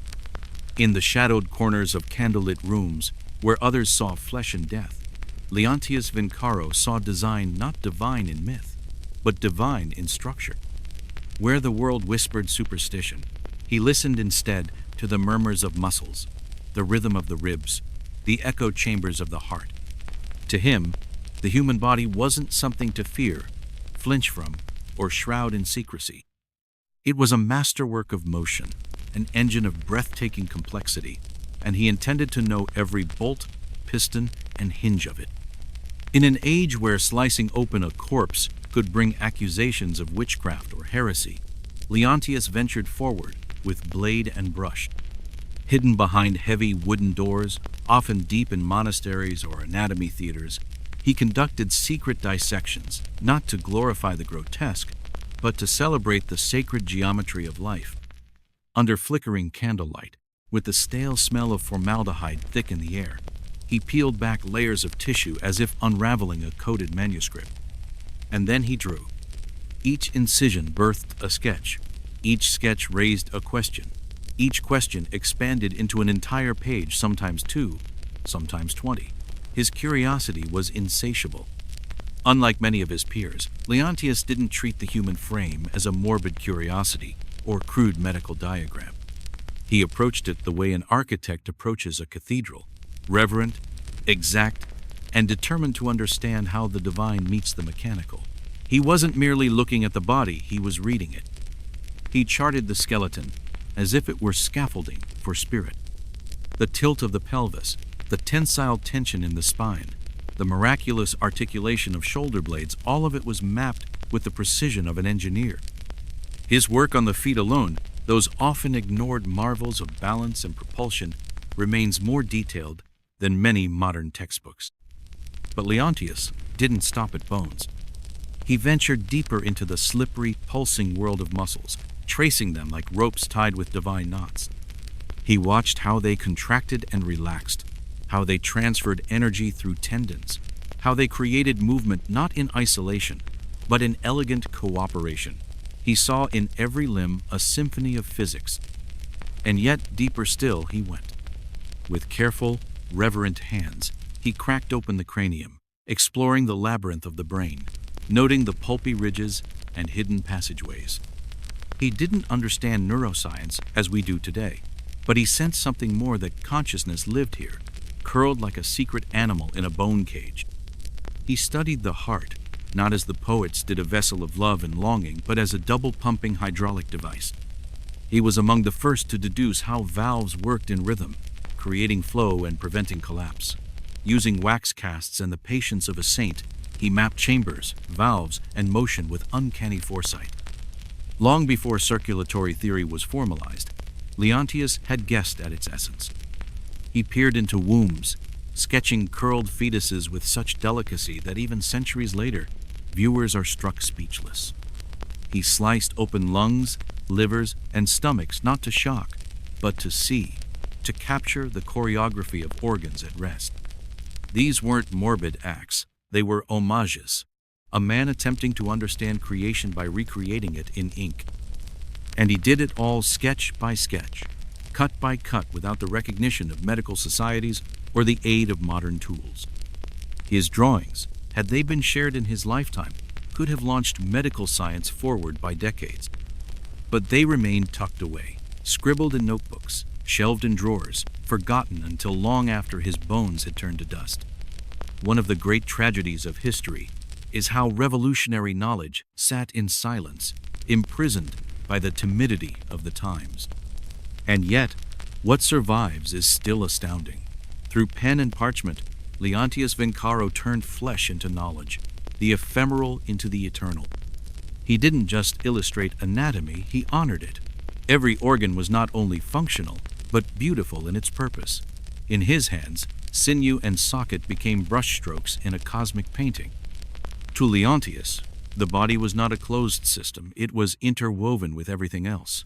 Nature wasn't a backdrop to human existence. It was the master script, and the body just another verse within it.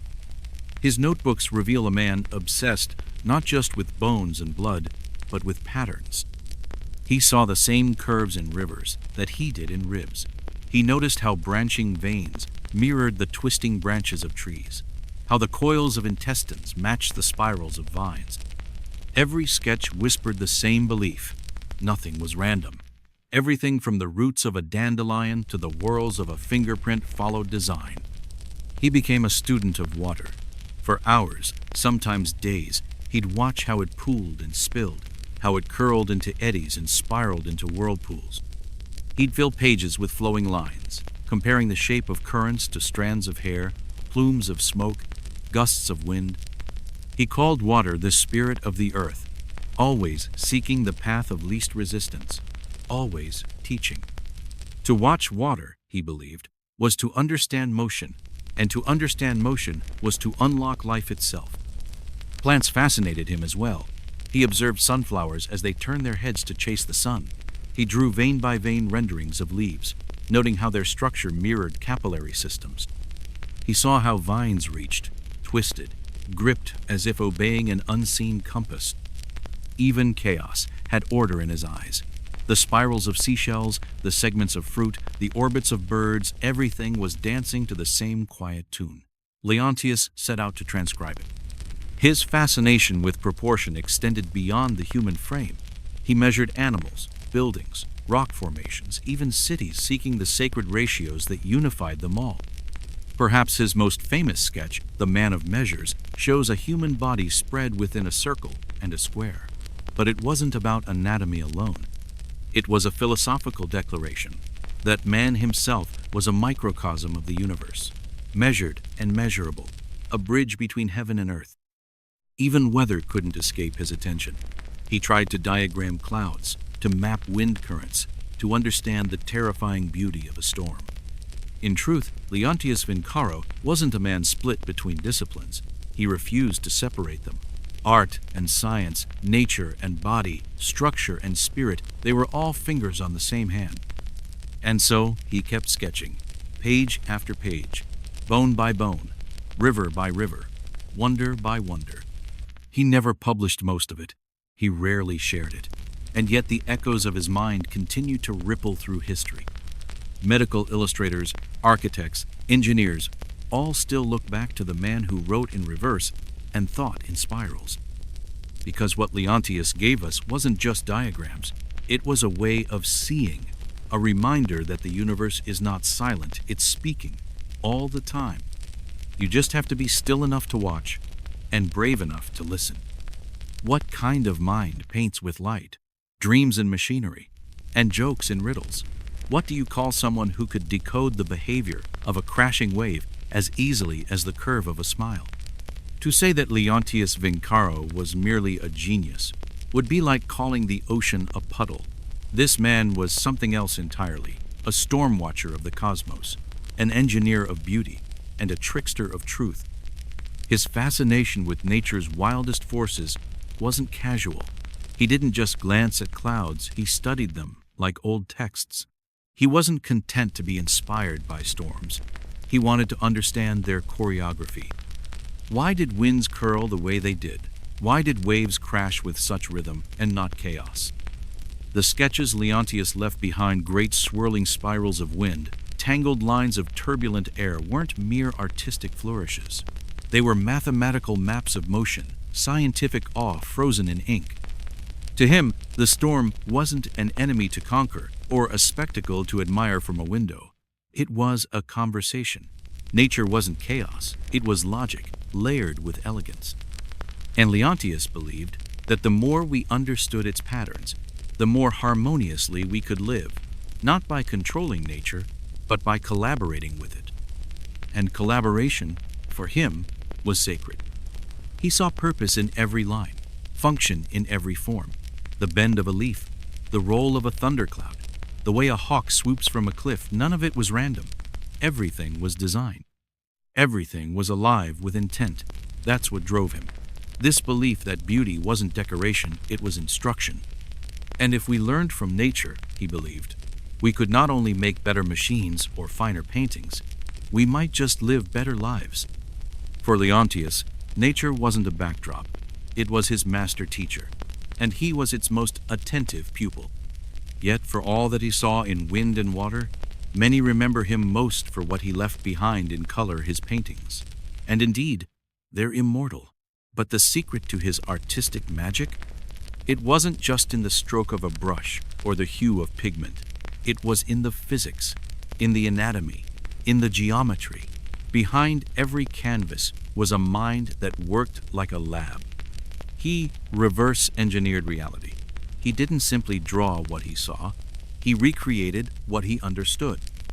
Before sketching a face, Leontius dissected skulls. Before painting a valley, he studied how light dispersed in mist. He was not just an artist, he was a builder of images, as meticulous as an architect. In fact, many of his portraits, the most emotionally charged, soul-seeing works, began not as art, but as experiments. Take his studies of human emotion. His notebooks are littered with sketches of grins, grimaces, furrowed brows, teary eyes. Grief, laughter, suspicion, serenity, all analyzed like scientific specimens. He wanted to know how a single muscle moved the entire meaning of a moment. He knew that one slight curve of the mouth could betray, betrayal, or devotion. This is why his paintings vibrate with life, because behind them are not impressions, they are calculations. He was obsessed with light, especially how it curved across flesh or faded across landscapes. He noted how shadows softened at a distance, how colors lost saturation in the mist, how a figure could be illuminated with mood, not just sunlight. He used math to perfect what emotion had already suggested. In preparing his famous work of the Final Supper, not the meal, but the betrayal, Leontius didn't just arrange figures, he choreographed them. Each gesture, each glance, each hand frozen mid-air was designed like a conductor arranging notes on a score. Even the shock and sadness in each apostle's face after hearing, "One of you will betray me," was mapped out in expressive studies. The moment wasn't simply illustrated, it was engineered for empathy. And then there's her, the woman whose face launched 1,000 interpretations, the Lady of the Quiet Smile. In our world, she's known as the Mona Lisa. But to Leontius, she was a masterpiece of optics, a test of visual alchemy. Her smile, that mysterious, shifting grin that has haunted art lovers for centuries, it was no accident. He applied a technique called sfumato, a kind of shadow blending where lines vanish into one another like smoke. The result? No clear edges. The smile isn't fixed, it changes depending on your distance, your mood, the light in the room. Her expression is not one, it's many. She's alive, in oil and wood. And that gaze, the one that follows you across the gallery, it's not magic, it's math, a trick of linear perspective that makes her seem omnipresent. Through optics and illusion, Leontius created not a portrait, but a mirror with emotion. But here's what truly separates Leontius Vincaro from the rest of history's great artists. He had fun. Tucked between anatomical diagrams and hydraulic systems in his notebooks, you'll find jokes, weird ones, tiny riddles, whispered to no one in particular. One note reads, "The sun has never seen a shadow." A sentence that feels like philosophy wearing a magician's hat. Because, of course, light can't cast shadow upon itself. Another reads, "Describe the beast who walks backward while eating, leaving footprints facing the wrong way." And the answer? A chicken, scratching as it pecks. He was a scientist, yes, but also a troll with a quill. There are even bizarre creature sketches.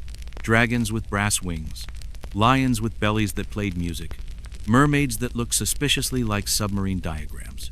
Some of these were inventions for royal pageants. Others? No one really knows. Were they metaphors? Dreams? Secret blueprints in disguise? But the riddles weren't just for laughs.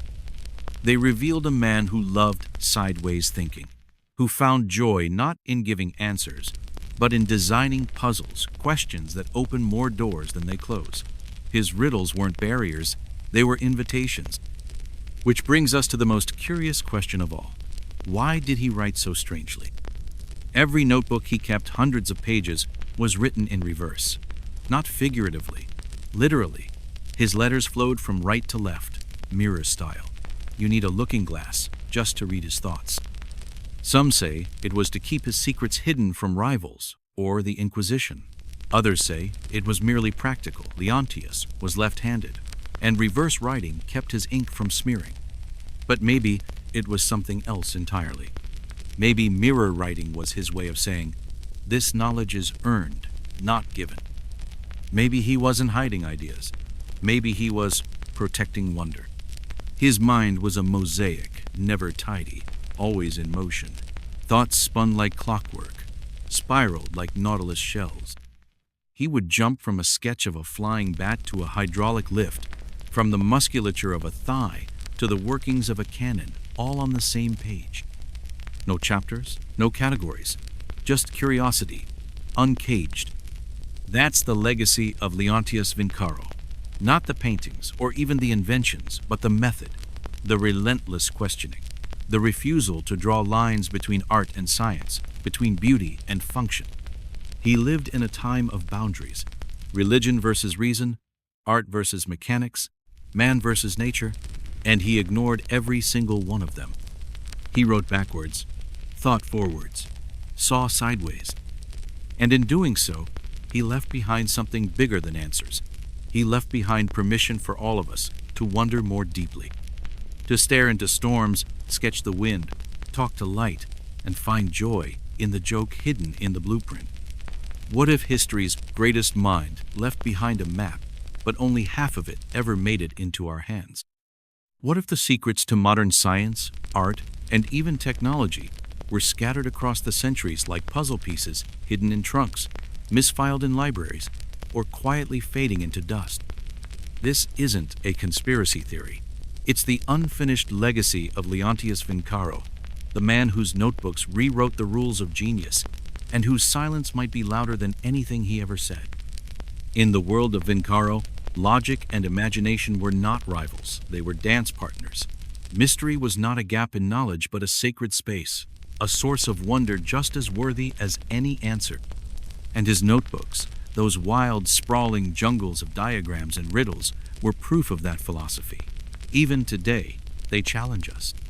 Historians crack them open only to find unfinished thoughts, sketches abandoned midline, sentences that trail off like whispered secrets. It's as if he was writing not for his time, but for the future. Maybe even for us.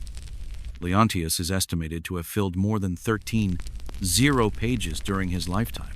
Pages brimming with ideas that stretched from human anatomy to astronomy, from mechanical dragons to hydraulic elevators. But here's the heartbreaker. Barely 7. 0 of those pages survive today. The rest? Gone. Lost. Perhaps disintegrated. Perhaps sitting in the attic of some forgotten monastery in rural France, labeled miscellaneous diagrams on a dusty shelf. Or worse, cut up, sold for their sketches, and pasted into someone's old scrapbook. The surviving pages tell only half the story. Imagine a symphony with half its instruments missing. That's what we have. Yet even that incomplete symphony continues to shake the walls of human understanding. Leontius never published his notebooks in life. He never bound them into a great tome or gave them a name. Instead, he left bundles, loose sheets, folded diagrams, scribbled margins. Some were stitched together. Others were carried in trunks as he traveled from Florence to Milan to Amboise. His genius, like his notes, was always in motion, never still enough to be finalized, never polished into a single perfect volume. When he passed away in 1519 quietly, under the patronage of the French king, he left his papers to his closest disciple and friend, a young artist named Francesco Mellini. Mellini tried to preserve them, but after his death, the trail grew cold. Some notebooks were gifted to curious minds. Others were sold off piecemeal. Many were misfiled in private libraries, scattered across Europe like sacred relics without labels.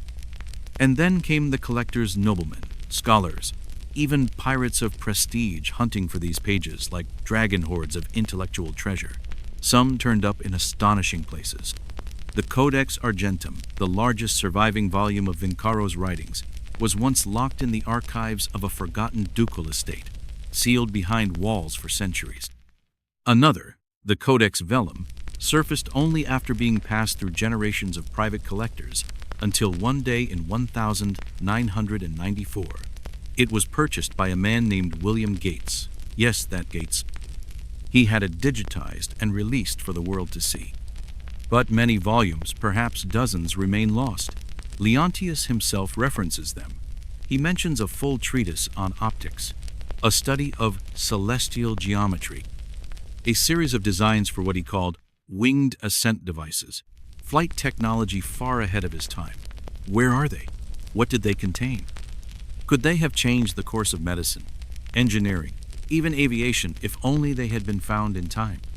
Maybe those pages are gone forever, or maybe just maybe one still sits somewhere in the shadows, waiting, misplaced in a dusty drawer, forgotten in a mislabeled archive in Florence, or tucked inside the secret binding of a rare Renaissance text, its significance unseen by generations of hands that held it. And here's the thing. Every time a single missing page resurfaces, it's like hearing Leontius's voice whisper across the centuries, not in certainty, but in wonder. The man never wrote for applause. He didn't shout answers from rooftops. He left breadcrumbs, a trail of ideas inviting us to follow, to think, to question, to imagine. That's why the gaps in his notebooks aren't tragic absences. They are invitations. We're not supposed to simply read Leontius Vincaro. We're supposed to continue him. When he died in 1519, he left behind no children, no great school, no final magnum opus that explained who he was. He didn't bother to gather his ideas into a monument. Instead, he left pages, thousands of them, fluttering through time, like autumn leaves caught in a crosswind of genius. And those pages, as fragile as they were, have outlived empires. Kingdoms rose and fell, wars were fought, technologies evolved, and still, his notebooks remain. Not as monuments of final truth, but as lighthouses. Beacons calling out not with conclusions, but with curiosity.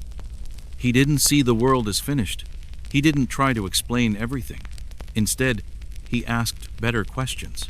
What makes light bend? Why do birds glide the way they do? How does blood swirl inside a heart? How does the human face betray emotion before the lips ever move? And in asking those questions, he ignited entire fields. His helicopter sketch, once dismissed as fantasy, now echoes in every spinning rotor. His anatomical drawings, still referenced by modern surgeons. His studies of river currents, consulted by environmental engineers. His vision of art and science as partners, not enemies, feels more urgent now than ever. Leontius Vincaro was not chasing legacy. He rarely signed his work. He didn't care about being remembered. That's why he never wrapped his notebooks in ribbon and handed them to a printer.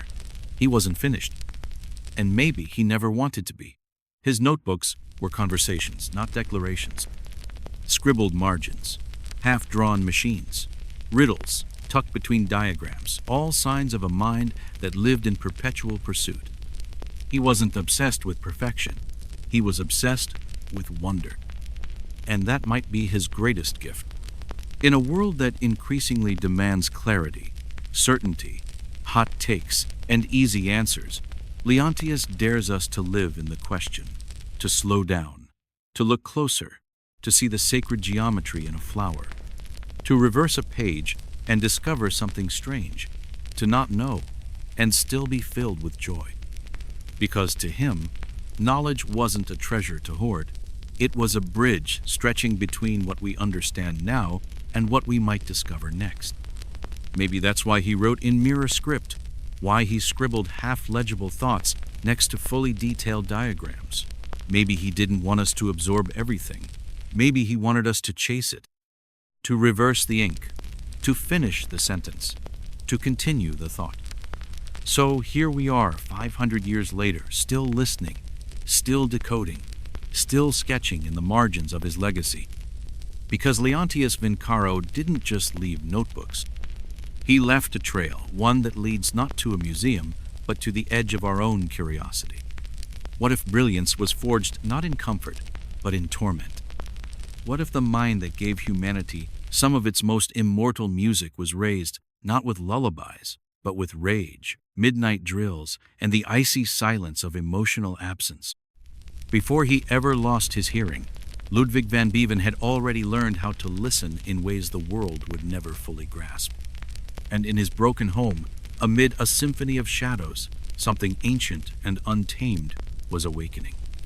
He wasn't born into fame. There was no golden cradle. Ludwig came into the world one cold December in 1770 in the modest Rhine River town of Bonstadt.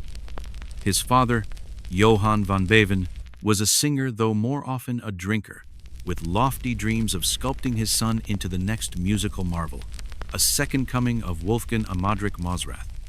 But whereas Mozrath's childhood was colored by warmth and a father's guiding pride, Ludwig's was bruised by discipline and desperation. There were no bedtime stories in the Van Beeven house, only scales, no hugs, only corrections, barked in slurred German. At the age when most boys clutched wooden toys, Ludwig's small fingers were jammed onto ivory keys, dragged from sleep in the dead of night to practice under his father's stormy gaze. The piano wasn't a gift, it was a cage.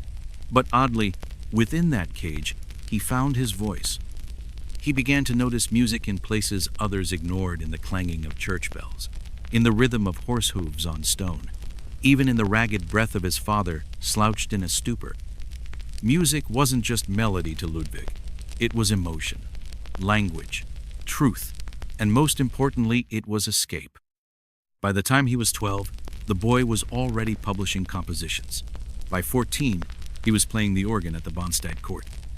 He had little formal schooling, no polished Latin, no classical rhetoric, but what he lacked in etiquette, he made up for with a fierce, instinctive genius that refused to be taught, only unleashed. His home life, however, was crumbling. When his mother died, Ludwig, still just a teenager, became a parent to his younger brothers. His father, now drowning in alcohol, slid into irrelevance. Ludwig stepped up, not with speeches, but with sound. Music became the way he processed grief, hardship, and isolation. His compositions during this period? Raw, urgent, full of a boy's longing and a man's pressure, at once unfinished and yet eternal. The pressure cooker of his childhood didn't break him. It refined him. By the time Ludwig turned 21, he had outgrown Bonstadt. The fire in him needed a new stage. So he set his sights on Vienna, the glittering crown of the musical world, a city where powdered wigs brushed against revolution, where chandeliers hung above sonatas, and where every alley echoed with the names of legends: Mozrath, Haydn, Soliero. Vienna was both battleground and baptism. When Ludwig arrived in 1791, he was hardly a gentleman. He stormed into salons like a lion among lambs, wild hair, worn boots, eyes that burned with something untamed. He wasn't there to charm countesses or flatter dukes. He was there to make them listen. And they did. He didn't play. He conjured. Sitting at a piano, Ludwig would close his eyes, arch his back, and descend into a trance like some unholy conduit between the divine and the profane. Audiences were stunned. He could go from storm to lullaby in a single measure. His improvisations were described as emotions made audible. He didn't just play notes, he spoke soul. Though he briefly studied under Joseph Haydn, the mentor-student relationship fizzled fast. Ludwig respected Haydn's structure, but not his softness. He craved edge, not elegance. He was not built to follow the rules of the old world. He was here to dismantle them. Vienna's elite didn't know what to make of him. Was he genius or madman? Was this music or rebellion? Ludwig didn't care. He was building something bigger than applause. And by the early 1800s, his symphonies began to whisper of a new musical language, one driven not by perfect harmony, but raw, beautiful chaos. And then, just as he was rising, the unthinkable happened. Ludwig began to lose his hearing. It started subtly, ringing, dull pressure, muffled tones, but it progressed quickly. By his early 30s, the master of sound could barely hear the world around him. He avoided social gatherings. He stopped performing in public. He became, as he described it, a caged bird whose song lives only inside. Most men would have faded, withdrawn, let the silence win. But Ludwig, he didn't stop composing. He listened inward. He began to feel music through vibration, touching the piano to sense its pulse. He walked with sketchbooks stuffed in his coat, writing ideas furiously before they vanished into silence. His house was filled with musical fragments, scribbled themes, broken phrases, wild tempo shifts. It was like witnessing a storm trying to put itself back together. In these years, Ludwig composed works that defied explanation, symphonies that broke structures, sonatas that wept and roared. Symphony No. 5 didn't just knock on the door of destiny, it kicked it down. And then there was his Ninth Symphony, composed while completely deaf. That's not just talent, that's alchemy. He couldn't hear the orchestra, but he saw every note. He felt every swell. He lived the music in a way no one else could. And on the night it premiered, Ludwig stood on stage, conducting in silence. The crowd erupted. He couldn't hear a sound. A soprano gently turned him to face the audience, their applause. A tsunami of love he could only see, not hear. He wept. This man, shaped by abuse, tested by silence, haunted by loneliness, had given the world something eternal. A symphony born in silence, delivered through pain, and heard by generations yet unborn. Ludwig van Beeven was not just a composer. He was a revolution wearing a cravat. And it didn't stop with symphonies. He redefined what it meant to be an artist. In an age where musicians were servants to aristocrats, Ludwig demanded respect. He didn't grovel for patronage, he made patrons compete for him. He lived poor but proud. He challenged the establishment. He changed the definition of artistic freedom forever. His music broke rules. His life broke molds. And as the end neared, frail, racked with illness, and fully deaf, Ludwig remained unbowed. His final works are fever dreams of a man whose body failed him, but whose mind still danced among the stars. When he died in 1827, tens of thousands lined the streets of Vienna. He was buried not as a court musician, but as a titan, a prophet of sound, a storm that had passed through silence and left thunder in its wake. Still hungry for more? If this hooked your imagination, wait till we dive deeper into how Ludwig van Beeven's music altered the DNA of everything from film scores to video games, and how his deafness wasn't a tragedy but a transcendence. The descent into silence, the second awakening of Ludwig van Beeven. He never wanted to be a copy of greatness. Ludwig van Beeven had heard the echoes of Mozart's genius since childhood, but imitation wasn't in his blood. Where others followed the well-worn paths of harmony and symmetry, Ludwig reached for something more primitive, more intimate truth carved in sound. If elegance was the language of his time, then he would answer it with thunder. By the turn of the 19th century, van Beeven had firmly planted himself in Vienna's musical pantheon, not by imitation, but by confrontation. He wasn't just writing sonatas, he was wrestling with them. He bent classical form until it cracked, injecting his works with a kind of sacred fury. Where court composers sought balance, He courted imbalance, abrupt transitions, jarring dynamics, dark motifs punctuated by sudden bursts of sunlight. His music didn't ask to be liked. It demanded to be felt.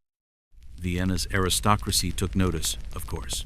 Patrons came calling dukes, counts, wealthy matrons who saw in Ludwig the chance to bask in genius.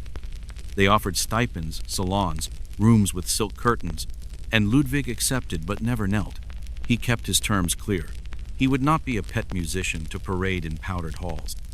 He would dine with nobility but speak like an equal. Music, he believed, came from something deeper than rank.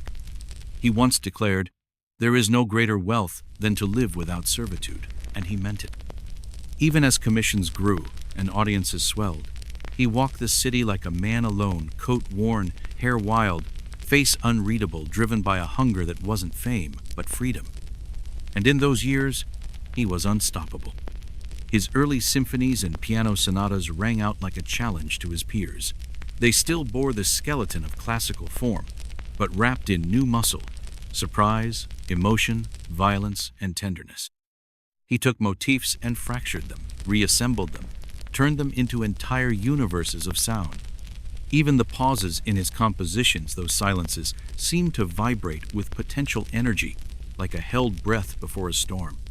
But then, amid this golden age of creation, something strange crept in, soft, insidious, and invisible. A hum. It came first as a whisper in the ear, not a melody, but a ringing, faint, like a far-off bell tolling inside his own skull. At first, he ignored it. Who wouldn't? He was in his 20s, a man at the height of his power. There were salons to conquer, patrons to impress, scores to finish, but the hum stayed, and soon it grew teeth. He began struggling to follow conversations. Parties became exhausting. The echo of laughter in high-ceilinged rooms blurred voices into mush. He started avoiding crowds. Then, he stopped attending performances of his own works. He began asking people to speak louder then, to write things down. Panic set in. Not the panic of the unaccomplished, but of a man who had built his entire world on the act of hearing and now found that world slipping away. By 1801, Ludwig was confronting a terrifying truth. He was going deaf. And no one knew. He wrote to a friend in anguish, "I have lived for some time in a hopeless condition. I must now withdraw from all social life." This was not just a medical crisis. This was a philosophical death sentence. What use is a composer who cannot hear? What is music when sound itself becomes the enemy?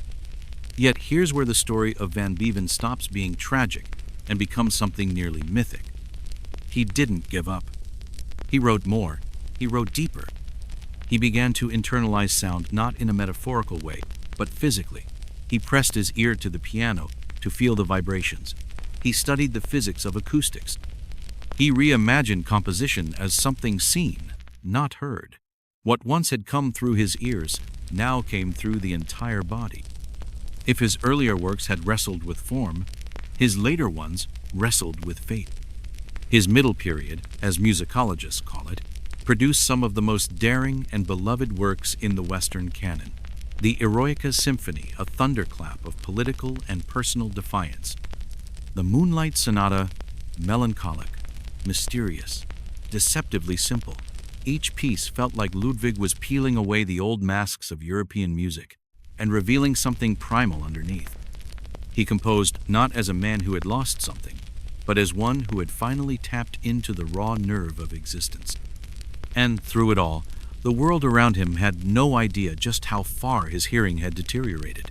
He maintained the illusion of control, but in private, he crumbled. He isolated himself. He wrote a final letter to his brothers in 1802, known now as the Heiligenstadt Testament, part suicide note, part artistic manifesto. He admitted his despair, his fear, and his loneliness. But he ended it not with resignation, but with resolve. "I will seize fate by the throat." And he did. He went on to write Symphony No. 5, the four-note call of destiny that now echoes through stadiums, films, and history books. Those opening notes, da-da-da-dum, were more than a musical motif. They were Ludwig's scream into the void. They were proof that even silence can sing.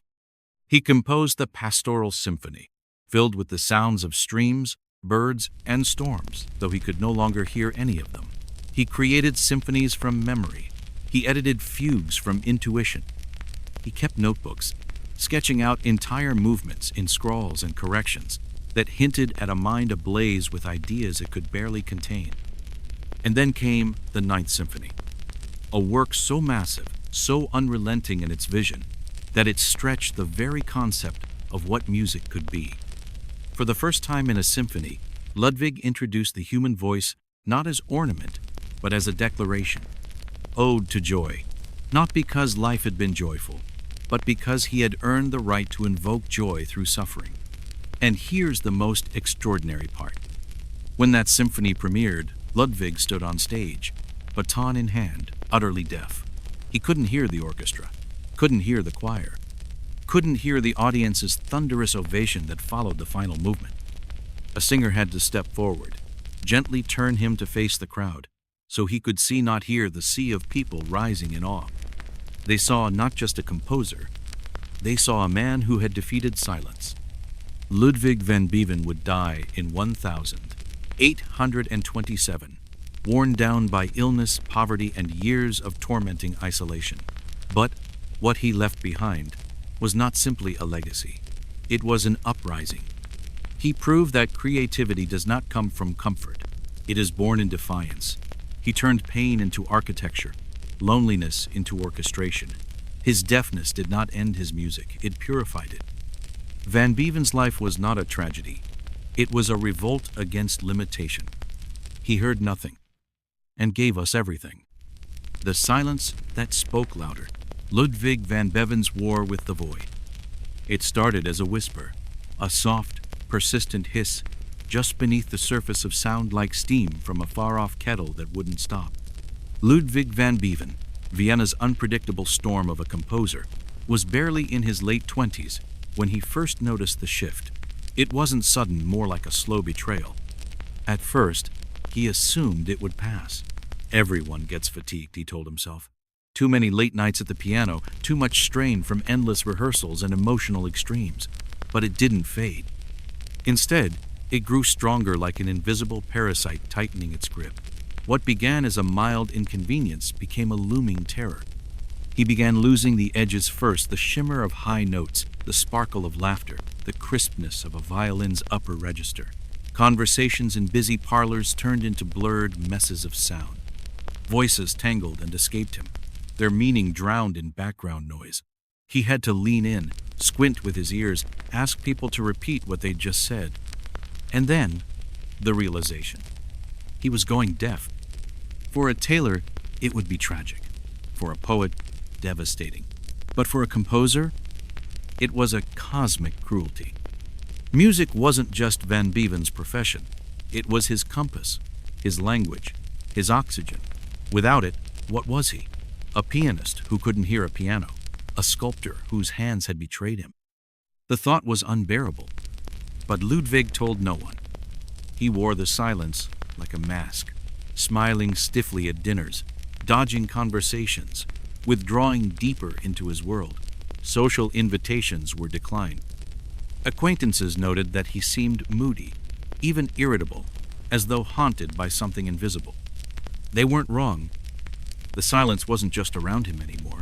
It was inside him, and he couldn't explain it. In private, he raged.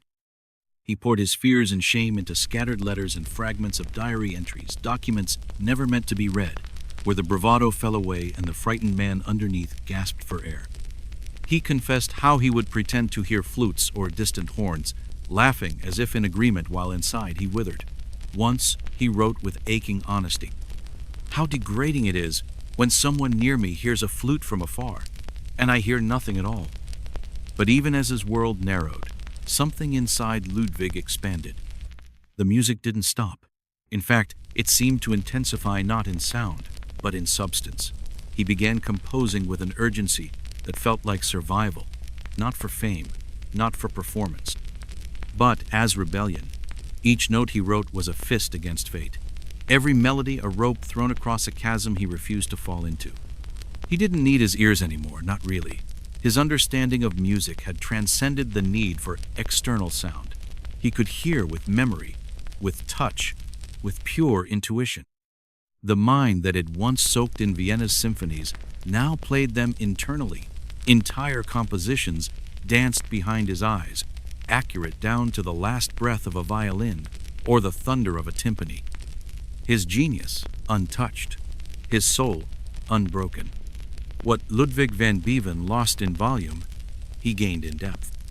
And in the quiet, he found a strange kind of power. But still, he suffered. By the fall of 1802, the burden became too much to carry alone. On doctor's orders, Ludwig retreated to the village of Heiligenbruck, just beyond the hills that hemmed Vienna's edge. It was quiet there, the kind of quiet the city could never offer. A place of still forests and wide fields, where streams whispered and birds sang, though to Ludwig they were whispers and songs now half erased.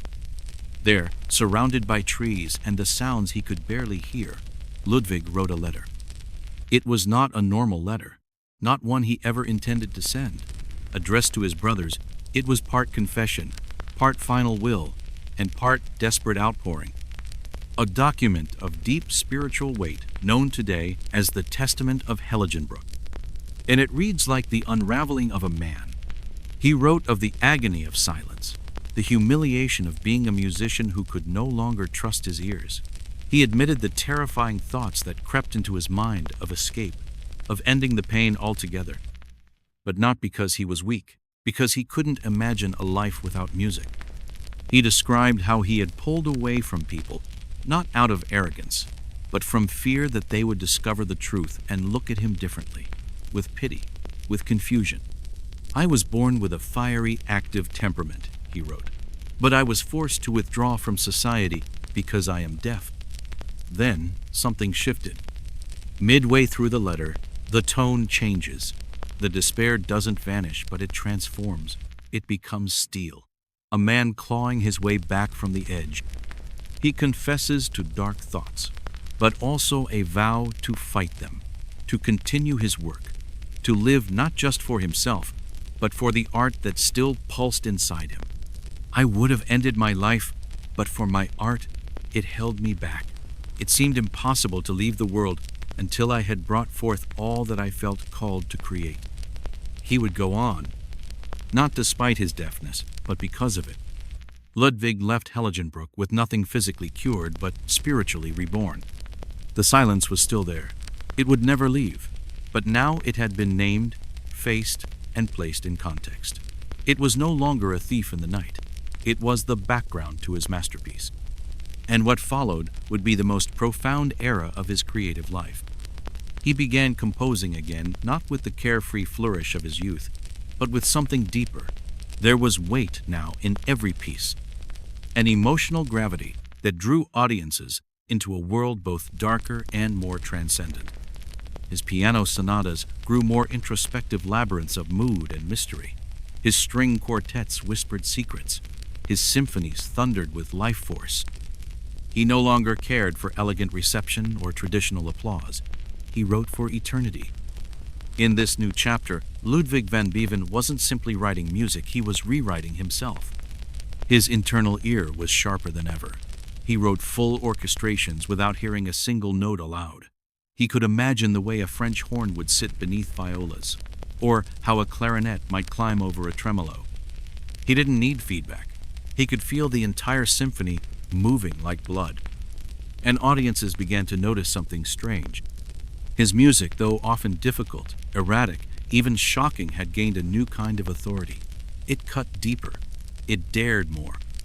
Where others played by the rules, Ludwig was writing new ones, quietly reinventing what music could be. He became more than a composer. He became a symbol. A man who had faced the worst fate imaginable for his calling, and who had chosen, deliberately and defiantly, to keep creating, and not just to survive, but to ascend. By the time the world would learn of his condition, Ludwig van Beeven had already written works that sounded like survival. He had shown that silence was not the end, but a beginning, a sharpening of the senses, a clearing of the noise. He had gone beyond hearing. He had become the sound itself. There are moments in a man's life when he stares straight into the pit, not metaphorically, but completely, his soul teetering on the edge of a dark, yawning chasm. For Ludwig van Beven, that moment came in the quiet village of Heiligenbroek, as his hearing, his most sacred sense, slipped away like grains of sand through clenched fingers. And yet, he didn't fall. Instead, he did something unthinkable. He listened harder. In that silent cabin outside Vienna, Ludwig wrote a letter that no one would read during his lifetime. It was meant for his brothers, but it wasn't really for them. It was for himself, a confession, a eulogy, and a resurrection all in one. "Only my art held me back," he scribbled, as if the ink might steady his resolve. The unwritten sonatas, the symphonies still trapped in the amber of imagination, they were his lifeline. He realized something devastatingly simple. He couldn't die yet. Not because he was afraid, not because he had hope for recovery, but because he wasn't done. He hadn't finished saying what he came here to say. So Ludwig made a choice, not one rooted in denial, but in transformation. If he couldn't return to the man he had been, the dazzling prodigy, the improvising sensation of Vienna's elite salons, then he would become something entirely new. He would stop writing music to entertain. He would stop trying to fit into the robes of Mozart and Haydn. He would instead write for truth, raw, jagged, and beautifully flawed. And from that vow, his revolution began. He returned from Heiligenbroek different, not softer, not healed, but forged, scarred, yes, but untouchable. His music was about to rupture everything Europe thought it knew about sound. And it started with a thunderclap. His third symphony, Heroica, was longer, louder, and more emotionally vast than anything written before it. It opened with chords that didn't politely ask for attention, they demanded it. It was music, as battle cry, as elegy, as rebirth. Originally, Ludwig had dedicated it to Napoleon, the supposed liberator of men. But when that man crowned himself emperor, Van Beven took a knife to the dedication page and tore it clean off. His music would no longer serve false idols. It would serve truth and humanity, unpolished, unfiltered, unashamed. Then came the Fifth Symphony. Just 4 notes. Da-da-da-da. And the world was never the same again. He called it fate knocking at the door, but it felt more like fate kicking it down. The entire piece vibrated with tension and defiance. In those first 4 notes, he bottled the terror of existence, the stubbornness of survival, and the chaos of creation. The music gripped the throat of silence and said, "You don't win." Even now, centuries later, that rhythm echoes like a heartbeat in the bones of anyone who hears it. It's not just music, it's a code, a message, a scream in the night that someone kept going. Van Beven's compositions during this period didn't just defy classical tradition, they shattered it. Where others whispered, he roared.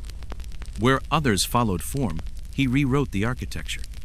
He composed from a place no one else could access, a space beyond auditory experience.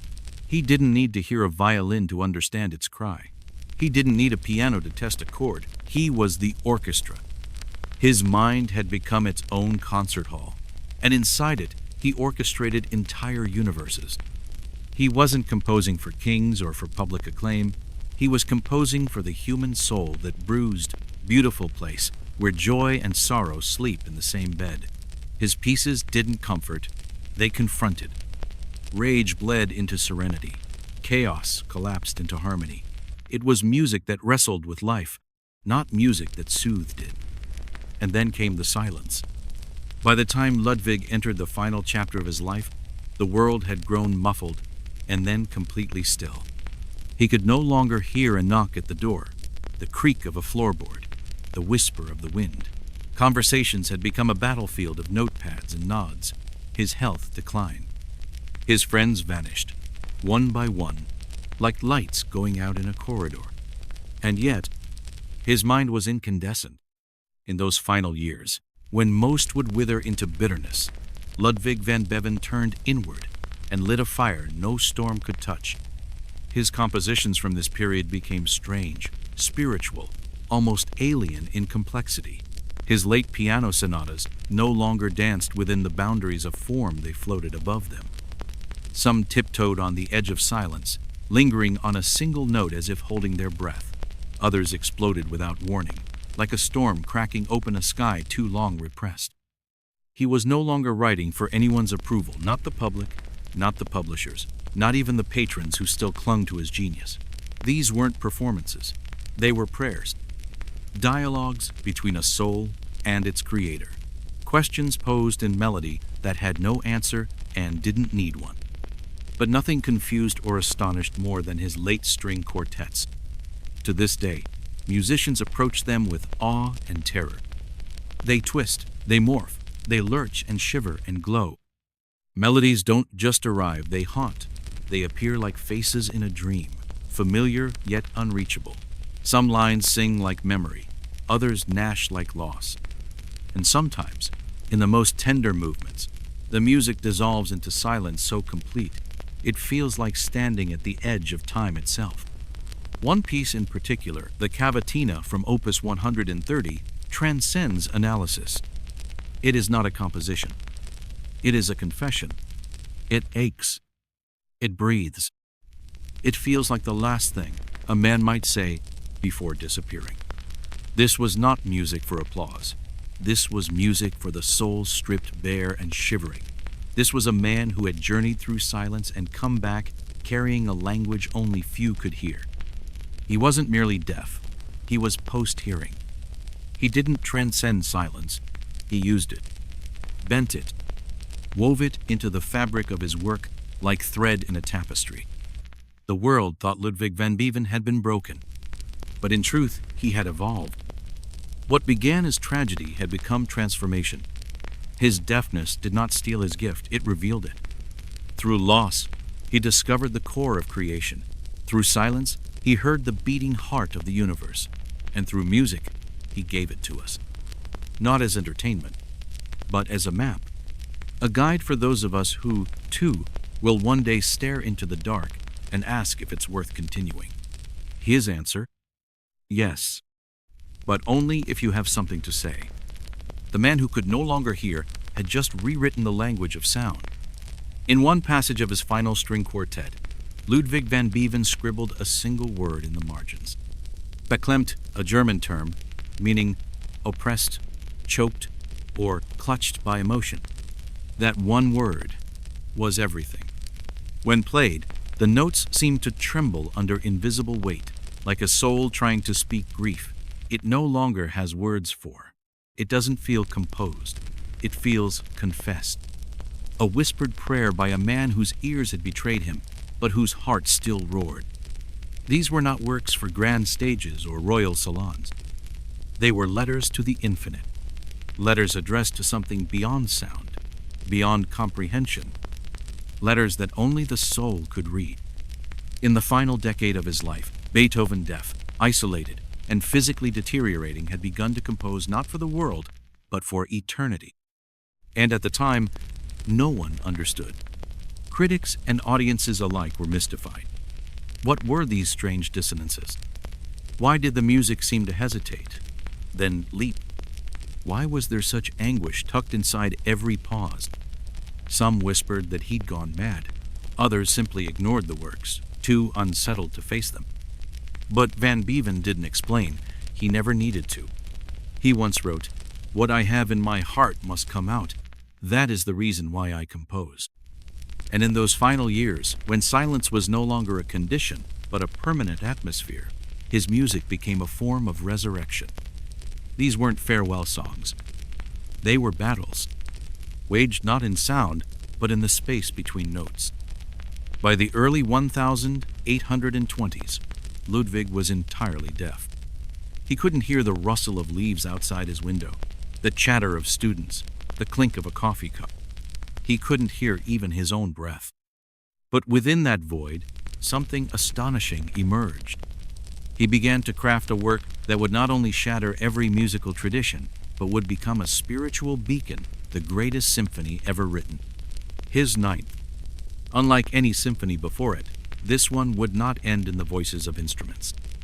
It would end in the voices of humans. It would sing.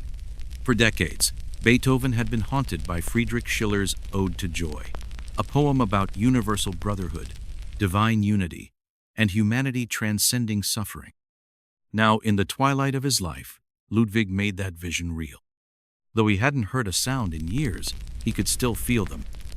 And so he gave the world one final gift, a map from despair to deliverance. The first movement seethes with tension, as if storm clouds are gathering across the heavens. The second snaps with urgency, a quickened pulse under the skin. The third sighs and swells with a melancholy beauty, like memory brushing against skin. And then comes the finale. It doesn't enter quietly. It erupts. Low strings rumble a theme, heavy and solemn, like a voice remembering how to speak. Then the orchestra responds, repeating, layering, climbing, until finally, a human voice breaks through. O Freunde, nicht diese Tone. Oh friends, not these tones. The walls collapse. The light floods in. A chorus bursts forth, a hymn to joy. Not the cheap, smiling kind, but the kind born through fire, through silence, through suffering. All men shall become brothers, the choir declares. And in that moment, the deaf man's masterpiece becomes something immortal. The Ninth Symphony is not just sound. It is resistance. It is belief in the face of nothingness. It is proof that even in complete darkness, you can still sing. On the night of its premiere in Vienna, 1824, Beethoven stood near the conductor, back to the audience, unable to hear a single note. He couldn't hear the standing ovation. He didn't know that the hall had exploded in tears and applause. One of the singers quietly approached him, tapped his shoulder, and gently turned him toward the audience. And what he saw was thunder. The crowd rising, people crying, their faces saying what the ears could not. They had heard something divine, and they wanted him to know even if he couldn't hear them. That moment became legend. Because in it, Ludwig van Beethoven, the man swallowed by silence, stood among thunder again. But this time, he had created it. On March 26, 1827, Beethoven took his final breath. Outside, a storm raged through Vienna. Lightning streaked the sky like a cracked canvas. Thunder rolled like timpani. Some say Ludwig raised his fist one last time as if daring the heavens to silence him again. Others say he passed without a sound at peace with the silence he'd learned to command. Tens of thousands gathered for his funeral. Not just musicians and nobles, but bakers, servants, soldiers, children. The city that had once whispered behind his back now stood still as his coffin passed. Not from protocol, but from awe, because Beethoven hadn't just left behind notes and manuscripts. He had left behind a new definition of greatness. He had proven that genius does not need perfection. That suffering is not the end of art, but the furnace that tempers it. He had shown the world that deafness did not strip him of his voice. It gave him a new one, a voice deeper, stronger, truer. In the centuries that followed, his scores would be studied like sacred scripture. Brahms wept over them. Wagner called him the bridge between man and the divine. Mahler said that in every phrase, you could hear the heartbeat of the cosmos. Filmmakers, jazz legends, rock stars, all would dip into the wellspring he left. And always, his Ninth Symphony would rise again. At peace treaties, at the fall of walls, at moments when the world needed to believe in something bigger than its pain, Ludwig van Beethoven's music was not merely heard. It was felt by the skin, by the soul, by the generations who would one day stand in darkness and still dare to sing. It wasn't just a symphony. It was a signal flare, a sound forged in darkness, built with trembling hands, and sent soaring into the heavens. The ninth wasn't merely music, it was a monument, a cathedral made of rhythm and rage, harmony and hope, and its crown, the ode to joy, became more than melody. It became a language the world would return to in moments of peace and in the shadows of war. When walls fell, when borders reopened, when nations tried to remember their humanity, it was his theme that played. The voice of a man who could no longer hear, but whose echo refused to die. Ludwig van Beethoven, the storm-ridden genius of Vienna, never saw the reach of his legacy. But perhaps he didn't need to. He once wrote, "Music is a higher revelation than all wisdom and philosophy." And in his silence, in that sacred hush between thought and sound, he had already spoken every truth he needed to. He didn't just leave music. He left meaning, a language carved from pain, a blueprint for resilience, a map for any soul stumbling in the dark. Today, we often frame his story as a tale of triumph over tragedy. A man who, robbed of his hearing, still managed to write the greatest music ever composed. But to stop there at the happy ending is to miss the deeper mystery. How did he do it? How do you compose sound without hearing it? How do you build a universe of noise when the world around you has gone quiet? The answer isn't in the ear. It's in the mind. And more than that, the soul. By the time he penned his final symphonies, Ludwig couldn't hear even a whisper, not a note, not a knock. And yet inside his skull, an entire orchestra lived. He wasn't guessing at sounds. He knew them, because he had absorbed music, the way breath fills lungs. Every key, every scale, every harmony, etched into him like fingerprints on stone.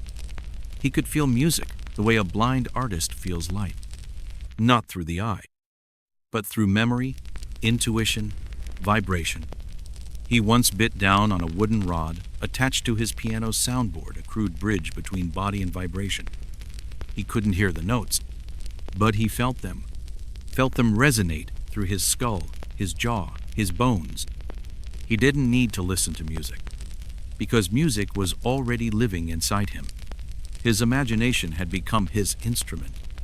His compositions weren't echoes of things he used to hear. They were born from somewhere deeper, from a space where logic and feeling entwine, from a silence so rich it hums with possibility.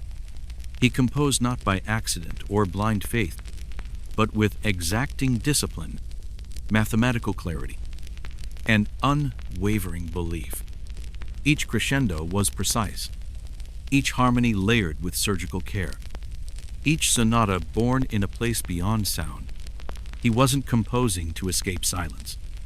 He was painting it, like a painter dreaming in color they've never seen.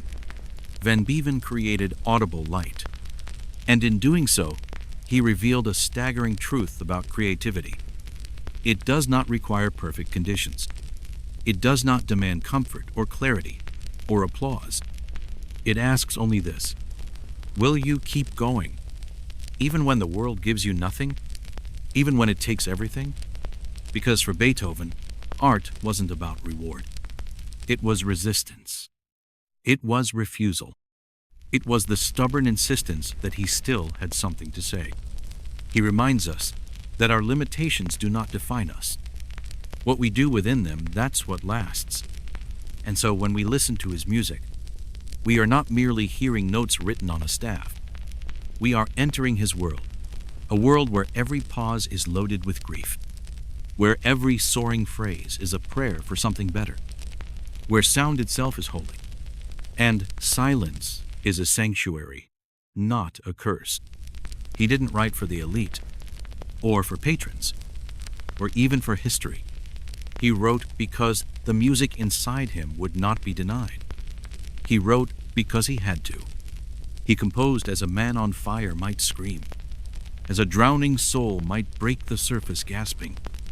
And though he couldn't hear it with his ears, he heard it where it mattered, with every part of himself still awake. Even now, centuries later, we sit in darkened concert halls and press play on headphones, and something awakens. The music comes alive. The notes breathe again. And suddenly, we are not alone. We are standing beside a man who walked through silence and came back with a song for the ages. And maybe that is Van Beven's greatest gift.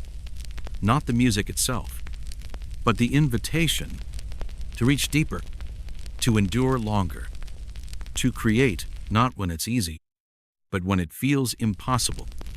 Because some of the loudest truths are not heard through the ear at all. They are heard with the spirit, with the aching chest, with the trembling hands that still write, even as the world falls quiet.